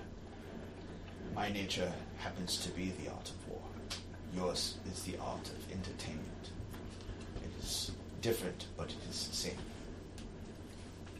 But I am an entertainer, but I am not here to entertain. And he kind of says that in a cryptic way, but doesn't clarify. Mm-hmm. You say a wisdom that you may not even be aware of yourself. I would very much like to continue conversation, perhaps later. I must get back. My hotel room, sleep. More work tomorrow. I understand. I too have work I must do. Okay. All right, so I want to give you guys bennies for that. That was great. And then the names. Rachel, Railin, are either of you interested in checking out the oddities wagons? So we're going to move. If not, we're going to move forward. Not really, unless it's like technological oddity. You have no idea. Could be. I might go look then if that's the case. That might be. Okay. I was gonna say Rachel, probably not, but if you want to have a chance to roleplay a scene together, then Sure. I would say sure she'll head over to the is it the sideshow? The oddities. Oh, okay. So I'm going to go over what you find in the oddities, and then we can role play out a scene. Apologize to do this. Where's your restroom at? Upstairs. So here is what you find in the oddities wagon. It's a series of wagons kind of chained together, some bigger than others. But featured within is an Aztec mummy. Not Incan. Was advertised as a blood rose dried and contained in a glass case. You also see an intricate and very lifelike monkey doll with symbols and everything. That just looking at you, you'd swear it's a fucking real monkey, but it's just sitting there all stationary and stuff. So far, still very glad I didn't go see that. You see a deck of cards alleged to have belonged to none other than Wild Bill himself. Oh, interesting. Before he was shot down. Is it Wild Bill or Buffalo Bill? Buffalo Bill. Buffalo Bill. Yeah. Buffalo Bill did the circus. Oh, is it? Wait, which? Yeah, because Buffalo Bill did the circus, Wild Bill, Hickok. Okay, yeah, it's Wild Bill Hickok. Buffalo Bill did the circus. Okay, So there we go. Too many fucking Wild West Bills. William was a common name. Yeah, I know. So yeah, you see a deck of cards alleged to have belonged to Wild Bill, and you see the dead man's hand laid out, bloodstained and all. So, who knows? You see a tattered, bloodstained uniform, said to be from none other than the Black Regiment, whatever that is. You don't know. Maybe. Does anyone have a cult? Knowledge of cult? No. Knowledge law. Knowledge law is not going to help you on this. You also see an obsidian black skull belonging to the skull, the scourge of God, the destroyer of the Holy Roman Empire. The skull, tainted black with his vile soul. The skull of Attila the Hun.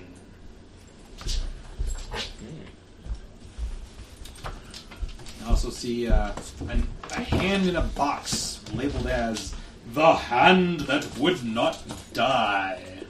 Still alive. And you see it looks like it's shackled down, and every now and then as people look too close, it goes shakes and strains against its bonds. Doesn't make any sounds because it's a hand, not a voice.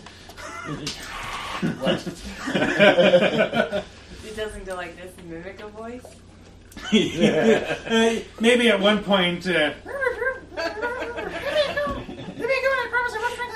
No, it doesn't do anything like that.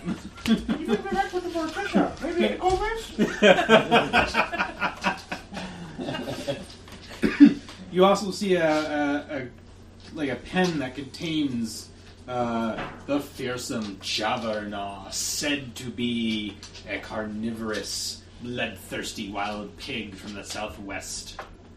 Go ahead and give me. I know. I'm sort of thinking like, Yeah. what? Oh yeah, give me a common knowledge roll. Common knowledge.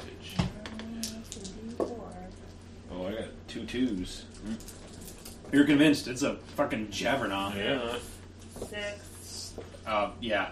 8. You've seen. Not you. You're not in there. Oh, that's right. I had a herpenter. You've seen pigs before. This just looks like a really ill-tempered but tame boar I was dressed gonna up say, like a Rachel's Javarna. kind of going through all this with like a real, just like skeptical look on her face. On the hand, give me notice rolls. -2. Minus? And I got a 2. it's totally a fucking animate hand. Yeah, I got Wow. 11 on that. You got 11. This is totally someone's hand just stuck up through a box, and there's someone sitting underneath the case. And Right. just That's moving what I it was around. thinking. Yeah, Rachel. You've like- seen these tricks before. Right. As Haru said before, parlor tricks. She's just kind of grumbling to herself. But Can't it's believe really it's really well done, and maybe like Riley, because you are familiar with the circus, like maybe at first look like holy shit, that really is a disembodied animate hand, and then you kind of like, oh wait, I've seen this trick before. Okay, Yeah. you're not fooled. Probably same thing with the jab. I would have done it with some kind of ghost rock current. There you go. Yeah. Yeah. And got the chef aliens involved. There's also a tank that's just contains some really big scorpions in there, like emperor scorpions or something. I don't know what, some sort of really large scorpion that's native to America. Nothing really weird there. They're just big scorpions, kind of. For the uninitiated, the uneducated, they're freaky as shit. And maybe for anyone who's arachnophobic, they're also really fucking freaky as shit.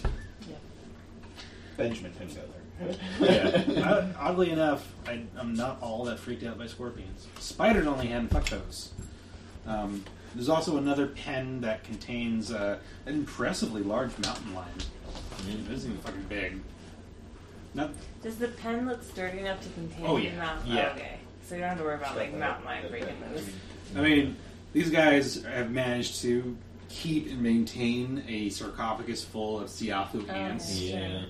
Mountain lions, no big deal. So they're probably pretty good about taking security seriously. And this mountain lion, for all that it like occasionally just snarls and paws irritably at its pen, it's pretty tame looking.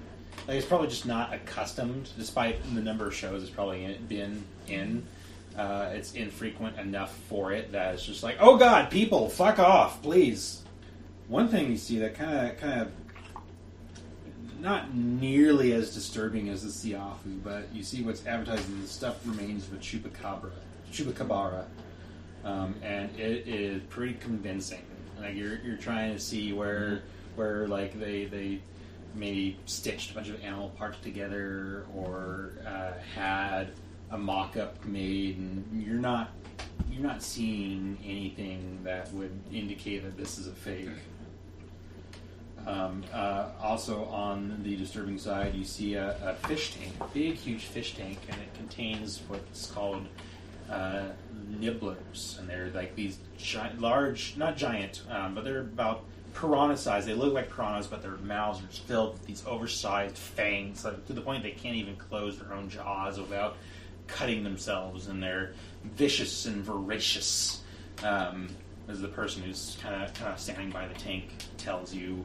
And if you come back after hours, they're, for a bit, a person, they'll show a feeding of the nibblers. That wasn't a nibble. There's also a cage with what is called a corn stalker, and this is pretty freaky because this thing's got like almost a humanoid body, but it's got a what looks like a pumpkin, a gourd for a head, and these glowing red eyes, and leafy green corn leaves that it's got wrapped around its part, and it's looking at you kind of malignantly. It's the wicked corn stalker that sows murder in its wake if it were to get loose. Or so the person says, standing nearby. Can I roll to see if this is like someone in a costume? Sure, roll me notice. +2. 4? It's definitely not a person in a costume. Okay. It's too small, too thin, too slender. And last but not least, something you see in there. In the last wagon, it's a big wagon, and it's kind of like you walk in, and there's a central tank, and there's like a walkway that you walk around to see, and in the center is a rattler, a big like sandworm. Think Dune, for those of you who are not familiar with the Deadlands setting, and it's got a bunch of like tentacles that come out of its jaw. Like a graboid. Yeah, like a graboid. Yeah, very much. And it's a good 6 feet long, and it slithers around in a bed of sand, and it tries to rear up and kind of grab at people up in the walkway. The walkway is just too high up. That would be, 6 flavors of uncomfortable. It's not that big of a snake, really. Yeah, I mean it's 6 feet long, but it's also like about as wide as this table. Oh. So, Wow. It's almost it's the size of this table. Almost. yeah, maybe even a Really little snake-like. bit longer. Okay. So it's not like here. yeah. If you go to the end of the table. Yeah, something like that. Close enough. It's long enough to be a little disconcerting. Again, not quite on the scale of the Siafu, but then again, you haven't seen this thing feed on a calf in front of your very eyes in like 5 seconds. That's true. But yeah, that is the oddity show, and you're free to kind of roam back and forth between the wagons. So if you want to have a scene, now is a good time for that. Well. If not, no problem.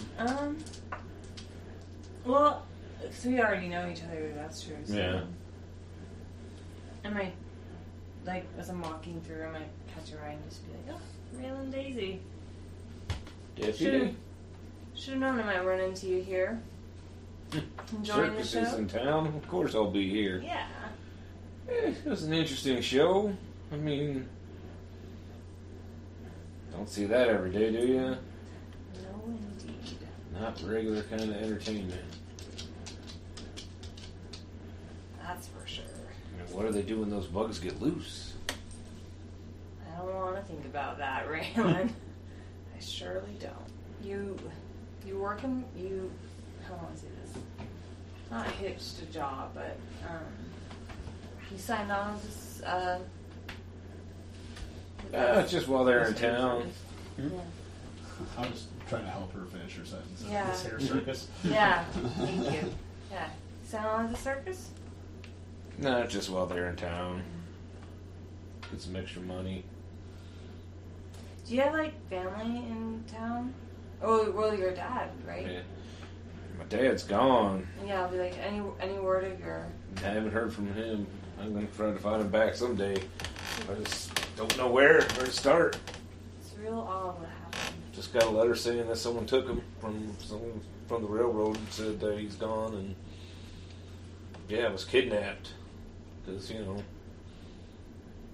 Well, Was there a ransom letter left, or just someone just abducted him with a permanent intention? There's what my story is, and there's what I don't know really half. Like Okay, I kind of okay. consider, like Shadowrunner's corporate espionage. He's That a is kind of what I scientist, maybe and was hinting someone at, yeah. kidnapped him Okay. to make him do science for them. Interesting. And I don't know who, but Gears are turning. yeah, he's been kidnapped, and I don't really know why. Okay. I pretty much just found out not too long ago. Okay. oh, wait, so this is something recent? Yeah. Oh, okay. Like, I'd run off and join the circus, and then, settled in the Rogue Valley, and it's not like I totally ran off, like, oh, you'll never see me again. Right. Yeah. It was like, you know what? So, I when want this to go happened, be a circus person. someone from the Denver Pacific, sent me word about it, and now I want to find my daddy. So Rachel said, this recent... Sorry, I'm just tired all of a sudden. If I hear anything about your father, I'll let you know right away. Oh, good. You take care of Daisy. Later, Deputy Rachel. I don't really call you Deputy Kennedy here. Yeah. Or, I feel like we're probably friends since we travel. You're like Yeah. shaky. I So- see shaky. It's like, Rachel probably would be... Alrighty. So I imagine you're free to wander back and forth between the different wagons. The Rattler wagon, they're kind of getting people to go through, keep moving. Don't want to agitate the Rattler too much, lest it get pissed off more than usual. So you guys are probably wandered back in one of the other oddity wagons. I'll give you guys a Benny for that. We're getting pretty close in the session. So. Yeah. Woohoo! Here's a blue. Nice. You better give us some hard rolls here so we can sweat them. Oh, there's something coming because you guys are talking. You guys are standing. You're outside. You're nearby the circus. You haven't quite left yet. it's kind of happening at the same time, kind of thing. Yeah, Yeah. simultaneously. It's, I turned to leave, and you turn to leave, and all of a sudden you hear someone shout, "Oh Lord! The Rattler's getting loose!" Oh, that sounds so fucking terrible. Oh, Lord, he's coming! So much regret. Oh God. he was actually calling a friend of his called Laud. His name is Laud. Laud, get the guns! Laud, get the guns! So we get over here. The Rattler's getting loose. It's getting loose, and you hear a terrible wrenching sound, like the wood snapping and breaking, and people are screaming. Oh, And shit. we're gonna you guys that are outside, you turn around, and you see the big wagon kind of tilt, like one of the wheels just an axle broke and tipped over, and the side wrenches open, and sand comes pouring out, and this Rattler comes slithering out. And you guys could run out of one of the oddity wagons that you were in. Give me notice rolls at -4. You two who are in the oddity wagon. Those two who are in the oddity wagon. Oh boy. Done. Wow. Yeah. Okay, good, because I only got a Pretty 4. good. And Like then a- another 6. Oh my Net gosh. 0. So 12, 5, 17. Okay, yeah. So Take it I noticed. you notice. So you guys are standing there talking. You hear the sounds. You you go run to the entrance or the exit of the wagon, take whichever, and you see the rattler getting loose and starting to slither out amongst people are running left and right and everywhere. And out of the corner of your eye, you see someone who kind of been loitering around in this particular wagon. This is the wagon where the skull of Attila was. And everyone's attention turns around. You see out of the corner of your eye that he reaches, he grabs that skull from the case, and he books it. Oh, yeah. Oh. Protected, sir. Stop a criminal. Yeah, and the thing is, Rachel's heroic, so people are like in immediate danger. Yeah. People are definitely in I immediate feel like she's danger. got to rush to save them. She'll go after. My nose was 17, and can I see my God could look at his face? Yeah, Like, definitely. I see him again. Definitely. Well, I didn't see You'd him, recognize so- this guy Oh, yeah. easy Oh, yeah. if you saw him again. So I'm gonna run towards where people are. All right. Be like, move! Get out of the way! Get out of the way! Get the fuck out of the way! Yeah, we got work to do, Danger's Rachel. imminent. He's Yeah. rushing towards it. All right. I spin around and I see this rattlesnake escaping and I get my lasso ready. That's not a rattlesnake. It's a. Rattler. Super Looks like that. Oh my God. Oh gosh. Okay, that's not a rattlesnake. Yeah. It's kind of like a graboid meets a sarlacc. The sarlacc from Star Wars. Shai Halud. For those who know Dune. I know, dude. Too. I don't Okay. know, It's Jim. like a amalgamation. There we Yeah. go. Yeah. It's a big worm with lots of appendages. Yes. So we're gonna dish out the initiative cards here. We're getting to combat at Dark 30 in this session. Well, it's Um, Friday night. We got to end on an exciting note, right? Right. So here we go. You guys are scattered a little bit. You're in a couple of different places, but you can definitely react because this thing gets loose, burrows into the ground. You see odds, male, even female, some woman who's running, and this thing pops up on the ground beneath her, grabs her in its tentacles, and just swallows her whole. Oh boy. And you hear her scream. Oh, it's crunching. Yeah. All that good. That's. Yeah. What a shame. Well, hey, there we know. And see, now we've seen something worse than a cow getting eaten. Right? Yeah, you're seeing a person get eaten. Rachel's not having good dreams tonight.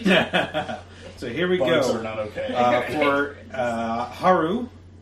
Oh boy. Oh, We got a man. 2 of spades. For Railin, we've got the 9 of hearts. For Macario, we've got the King of clubs. And for Rachel, we've got the 5 of clubs. And for the Rattler Youngin, lucky you're not facing off against a full-grown Rattler. Rattler Youngin, 9 of spades. So, Macario, you're up first.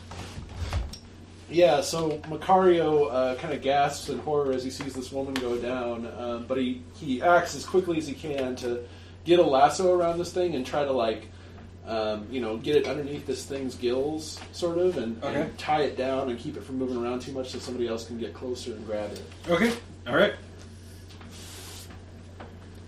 Is that a throwing skill for the Lario? So the way the lariat works is it Lariat. has automatic reach to it, so he can do it from, I think, 10 feet? Is that what reach is? I don't remember. I don't remember whatever. But it's a reach weapon. It does no damage, but I can use my fighting die to do an agility trick with it. So it's basically a way of doing agility tricks using your fighting. Okay, and from a range. Yeah, and it has some special properties where you can knock something prone if you get a raise, and there's stuff like that too. And your goal is basically to lasso this thing and keep it on the surface. Yeah, so it can't do any more damage, and somebody else can stab it or grab it or cage it or whatever they're going to do. They have a reach of 1 inch, is what it says. 1 inch, yeah, that's about 2 yards in game terms. I rolled really bad, but I have 4 You minis do have a ton of mass, minis, so I'm so spending let's all do those that. minis. And I resisted with my agility, right? Gotta get dice out. Yeah, you would resist it with your parry, just like an attack. Oh, my parry? Okay. Yeah. Okay, cool. I might have to get dice out for that. That's better. So that is a 10 to hit. A 10. Actually, I'm sorry, a 12 to hit. 12 to hit. Well, it's got a parry of 5, so that's a raise. So it's shaken, and you have it. A +2, I think, in this circumstance for you is not going to help you too much. But it is shaken, Yeah, so it's and shaken. you've got it lassoed, and you've planted your foot. Maybe You describe it. You lassoed it for sure, but describe the Yeah. scene. Describe the scene. So basically, he wraps his lasso around this thing, and he puts both of his feet on like a tent peg that is sticking out of the ground, so he gets more leverage, and he pulls this thing backwards to the ground, and basically slams it against the hard part of the ground where it's prone. You know, It's soft underbelly's exposed. Yeah, it's prone. It's so basically what this does is -2 to its parry to any other melee attacks. Okay. In this turn until it can free itself, which it has to do with a strength check. Okay. Yeah. And Cool. Then, it's prone and shaken. Sweet. That is exactly what happens, and it is its turn next. So first, I gotta try and unshake. You need dice for that. I do. I've got my dice though. So. Actually, let me double check the rules here. I wrote them down. It's okay. We'll follow up on it later. I like it though. Okay, it doesn't have to use a strength check. It just has to unshake, and then it'll still be prone, but it'll be Really? unshaken. Yeah. Not lassoed still. No. Okay. Well, I'm going to spend a Benny, especially if it's the end of the evening. So it unshakes, kind of shakes itself free of your lasso, and you can tell I'm getting old. I can't even read the fucking book. Because you got the small book. Yeah. Let's see. None of this roll. Oh, it sees you, and it's going to come for you. It doesn't like that you lassoed it, and so it kind of... You see the little mound of dirt as it comes rushing towards you, and it pops up in front of you. What's your parry? It is 9. Oh, shit. Oh, wow. Well, I only got a 4, so... I'll get the +1 game, which is not going to help it at all.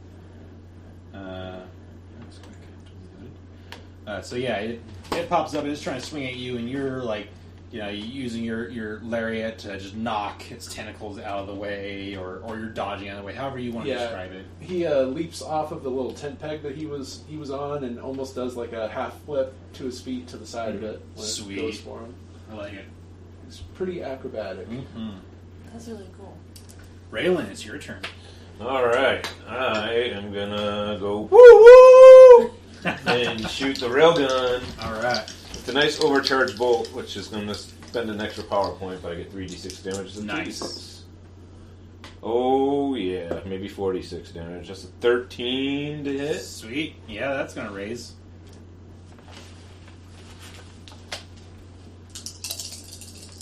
Feel it all now.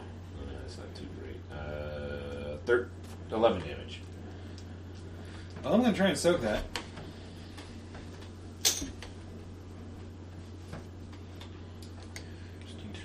What's my big girl?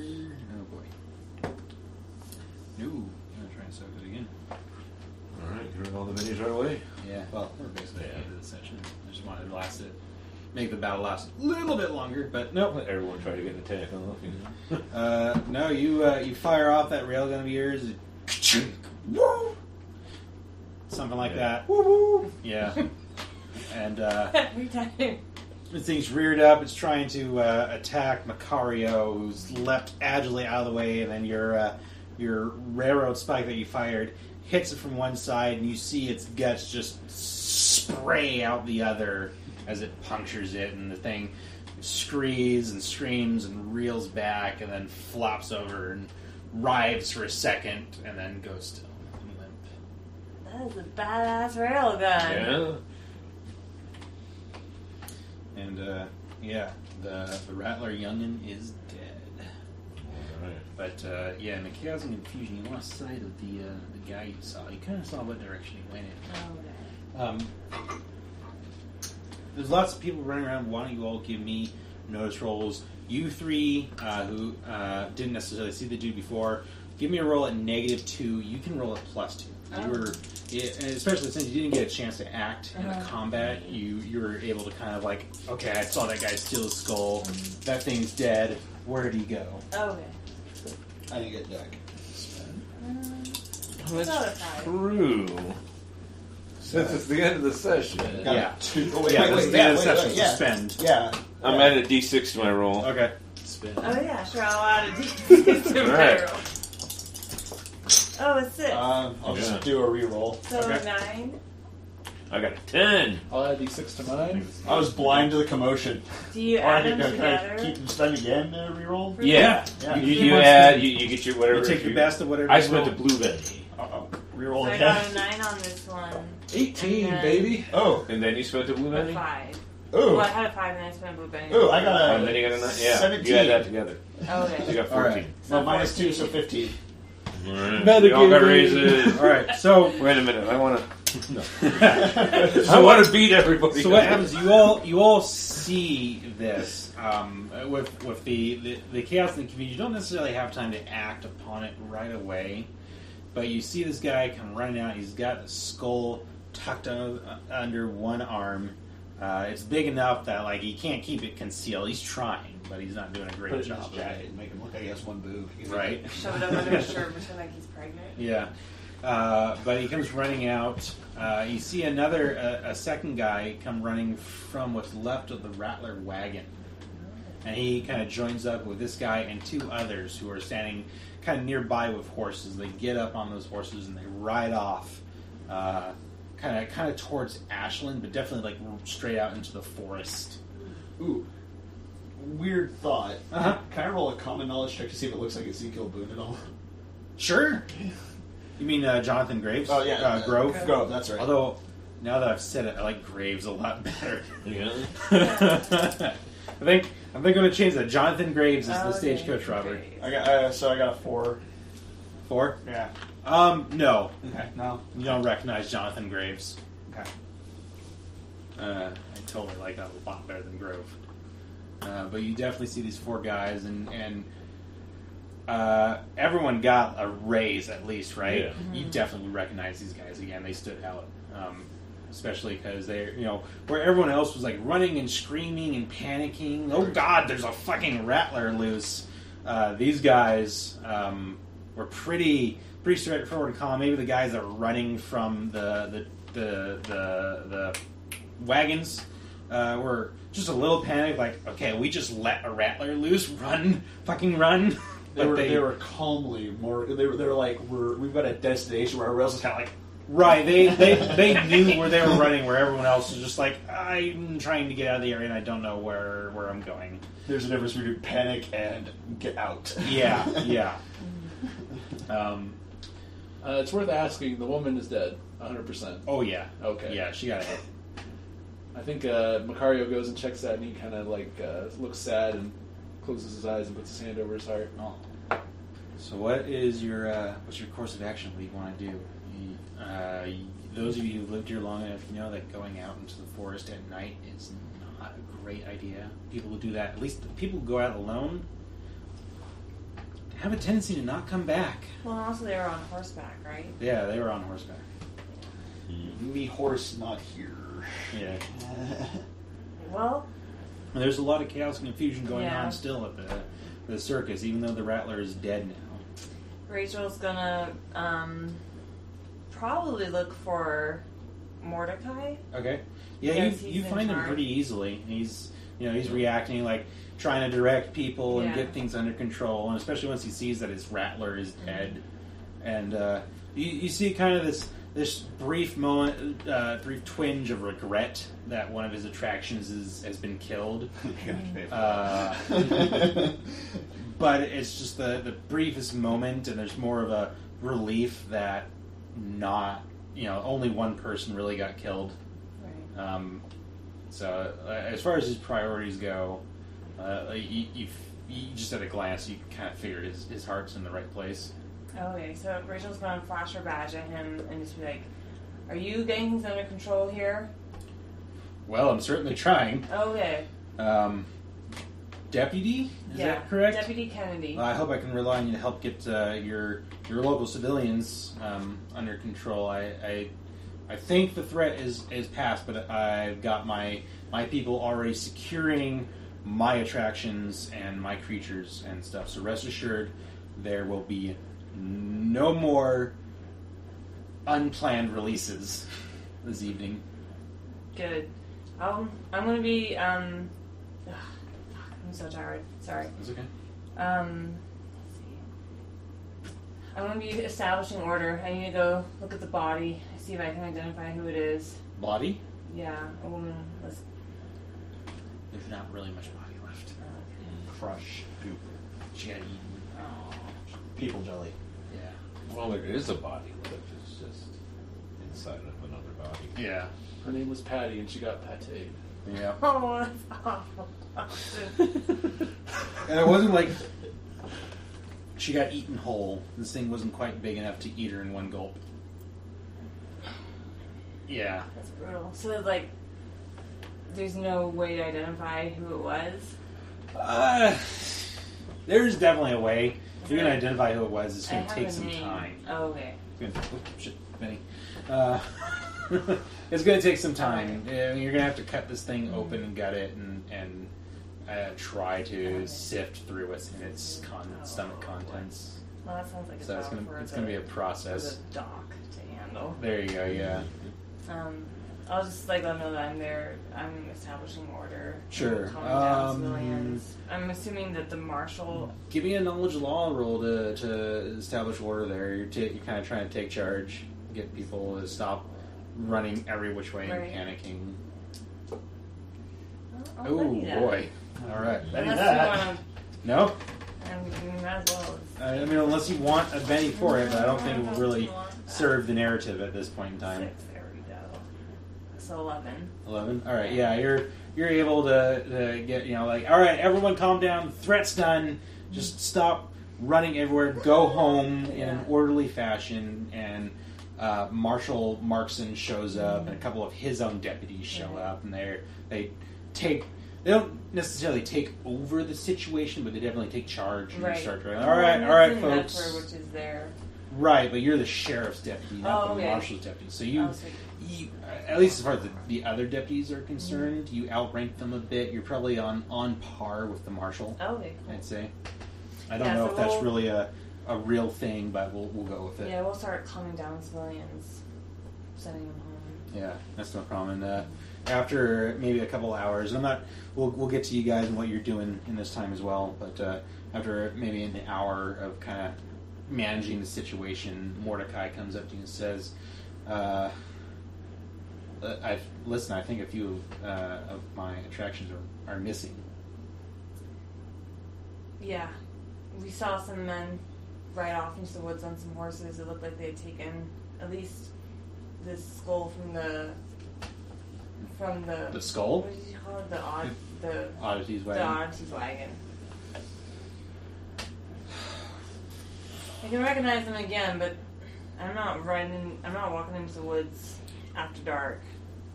Well, listen, I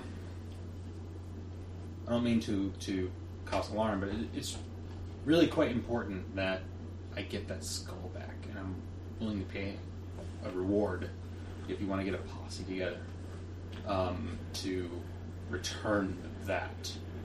It's really not great if it goes missing for very long. If you, deputy, can see to it that it gets returned, I'm willing to pay $50 per person who's involved in that endeavor. Sure, I'll special round of posse, but I need to know, why is the skull so dangerous? It's just very valuable. I paid a lot of money for that, and honestly, it may be shocking, but I paid more money for the skull of Attila than I did for the rattler that the young lady killed. Can I see if he's lying about that? And you can give me persuasion, I think, would be a good one. I don't have persuasion. Yeah, you do. You have a D4 at least. Oh, I do? Yeah, we're using the core abilities nice. that are hinted at in I'm the just new curious edition. if he's like lying about it being dangerous or not, basically. Wrong Benny then. 4. 4? 7, 4. 8. Oh boy. 7 or 9. 8, 9. Subtracted it, 7 added it. Math. You feel like maybe he's holding something back, Okay. but you have no idea why a skull. Right. I mean, granted, you are a hexslinger. You deal with the Right. arcane, but at the same time, precisely how a skull could be all that dangerous. Like you're Right. pretty sure. Maybe he's lying in the sense that maybe he stole it and he didn't really pay that much for it. You're not sure, but he's pretty anxious about getting it back. I won't push. I just was curious to see. Okay.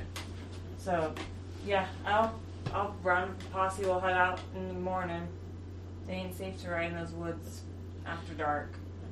No, it doesn't look like it. Especially when I even find just the bodies of those men who took the skull. Oh, really? Well, as long as we get the skull back. Those men are, honestly, if all the signs looks like someone sabotaged the Rattler's wagon so that it got loose, it wasn't an accident. I'm pretty sure those men were most likely responsible. Well, if they... I had a we few find other them things alive. go missing, but I'm not nearly as worried about those as I am about the skull. If we do find them alive, we'll bring them in. I suspect they'll hang. Good. They're responsible for that woman's death. Terrible thing. Bad for business too, but don't like having someone's death on my conscience. Yeah. Suspect the doc will identify, hopefully, who that poor woman was. So, Well, good luck. whatever the doctor's fees, we'll cover them. I'm glad to hear you say that. The sooner we find them. I understand the forest is dangerous at night, so first thing tomorrow morning, I'd appreciate that. And let people know $50 a person for recovery of that skull. I will. I'm sure it's for her. They head back out. Probably there's still lots of... Oh, Sure. you start to walk away, and he calls out, "Oh, deputy! So turn around. Listen, if you when you find that skull," and he pulls out this heavy black velvet bag, and he says, "Put it in this. It's quite fragile. I would hate for it to get damaged on the journey back." So she'll take the bag, kind of in this like long look, and be like, "Alright," and then she'll turn the head out. All right. Kind of like letting him know that she knows that he's not. Totally being honest. Yeah. I know you know. Right. You know. Yeah. He knows Exactly. that they Yeah. know that I know that you know. So who do you pick for this your posse? Well, I'm assuming it's You- going to you be saw the 3 combat NPCs, going. So 3 NPCs. Yeah. That's right. Fuck you guys. Yeah, you're gonna Just hire 3 randos.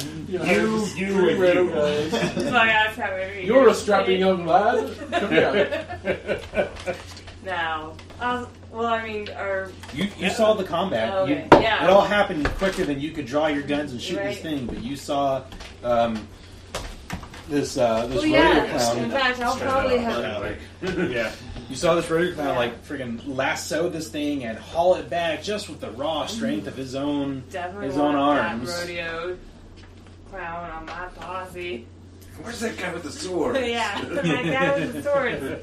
No, that's Haru. I want Haru. I'll you I'll know probably Haru, go to yeah. Haru first, in fact, because Uh-huh. I've worked with you at least professionally before, and When the Rattler first escaped, because didn't have much time to react. Anyway, Right, yeah.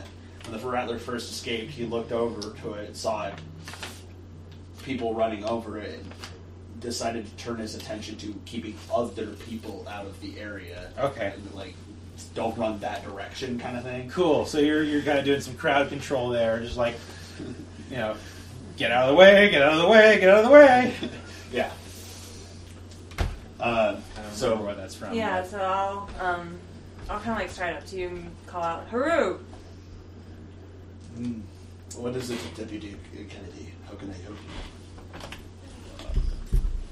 In the morning, I need to form up a posse, go into the woods. Some men stole something during all this chaos, and Mordecai's offered $50 to each person to go retrieve his property. And I think those are the men who let loose the Rattler, so I need to bring him in for justice to be served. I think I saw these men. They were carrying some kind of black skull. Yeah, that's what Mordecai wants us to retrieve. $50 a person, you say? Yeah. I will gladly hunt these perpetrators of wrongdoings. And let's be honest, at this point, they're basically murderers, however indirectly. Yeah. Murderers. They shall be put down for their crimes against these people and the Rattler. I aim to see him hated. It's very clear that Haru feels just as bad about the woman dying as he does about the Rattler dying too, because the Rattler was only doing what was in its nature. Right. So it's kind of a Rattler. Did you? Who brought the Rattler down? I didn't see. Point. Well, Railin Daisy, I should have known. a train whistling, Yep. and suddenly guts were flying. It was an impressive feat indeed, And maybe slightly gross. and also very disgusting. Sure could use that rail down at my side, out in them woods. Well, I sure could use $50. That's an appropriate response. And then, are you kind of around the area, like nearby? Yeah, he's been praying for the woman who died, and he kind of looks up and has a look of determination on his face. So Rachel will turn and be like, I don't believe I know you, but I saw your skills with that rope there. It's mighty impressive. Yes, I think you need to talk with my jefe, but I will join you, yes. Glad to have you with us. Would I be following and walking with you? Yeah, I I'm would sure imagine that we're you've all collected like, your kind of, your posse. His Yeah. rope skills would be most exceptional if you wish to take these men alive. I believe that he would be a valuable asset. Yeah, sounds good. We're gonna ride out at dawn, I'm assuming. Okay. Ride out at dawn. Right at dawn. You have a horse? That sounds... Oh, go ahead. I have a horse. I will bring it. But as I say, I must go. I will meet you tomorrow. Where? Train station? Yeah, train station. Yes, train station. I see it out my window. I go see. I meet you there. And then he'll head off to try to talk with the circus master. Okay, then Mordecai? Yeah. Were any of the railway workers at the circus? Yeah, there were a couple. I would tell Not a lot. I'd tell a couple of them that would recognize me and who I am, to at least let Lan Hui. know that I'm been recruited for a posse. Okay. By the deputy. Yeah, you find someone who's actually like maybe a minor official, or a bureaucratic worker or something like that. Someone who'd be able to go talk to.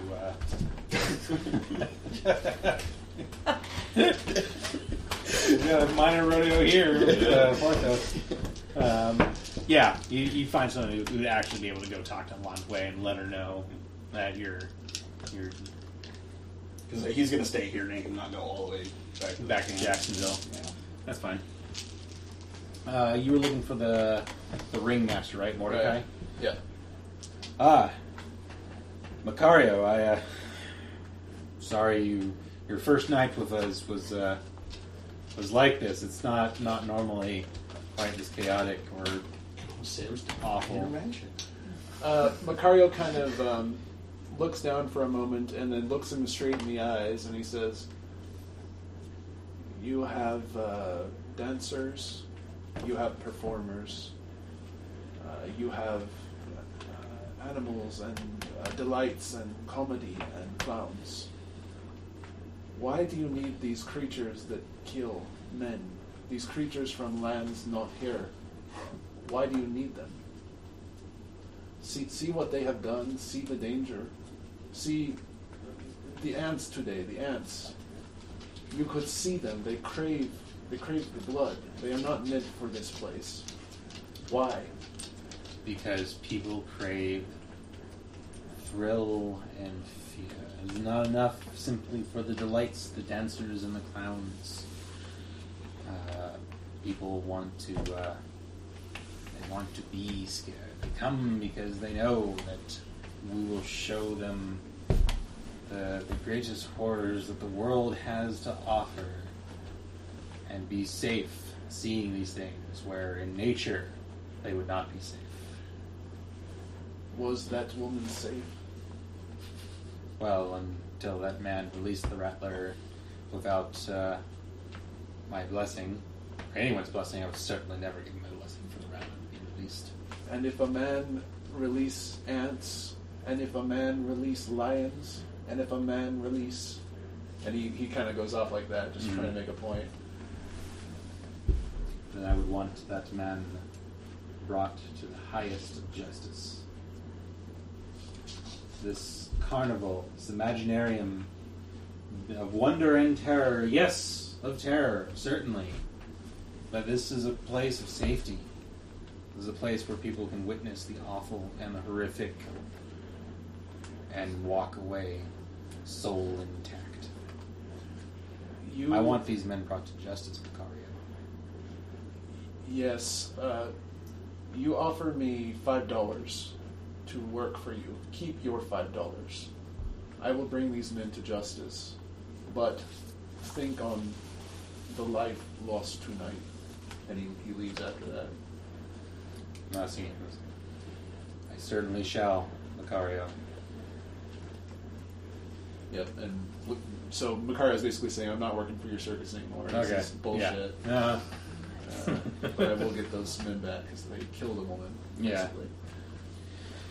All right, and that sounds like a good place to end the session. We'll meet up again next Friday. Again, not live because we're not going to compete with some of the other podcasts that are already pretty well established and are competing live. And also, I'm not as technically literate as I thought I was. But thank you, listeners, for tuning in. As always, let us know what you think of the show. Let us know if you enjoy it. Especially, please let me know if you really like the scene of the Siafu, because I was pretty pleased with myself about that.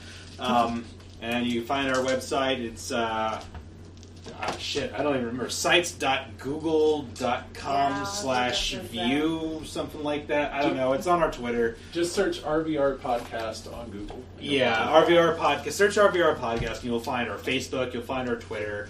You'll find our Blogspot website, and you'll find our Google Sites website as well. Feel free to contact me by Twitter, by Facebook, or by email, rvrpodcast@gmail.com. And yeah, I hope everyone enjoyed. I advertised it as Session 0. It really turned more into Session 1. I think we got most of the character creation done before we even hit record. But anyway, I hope you all enjoyed this, and I hope you'll join us again next week for Session 1/2. We'll call it Session 2, really. Yeah. Session 2, really. Session 2, really, yes. All right, you all have a good whatever time of day it is you're listening to this.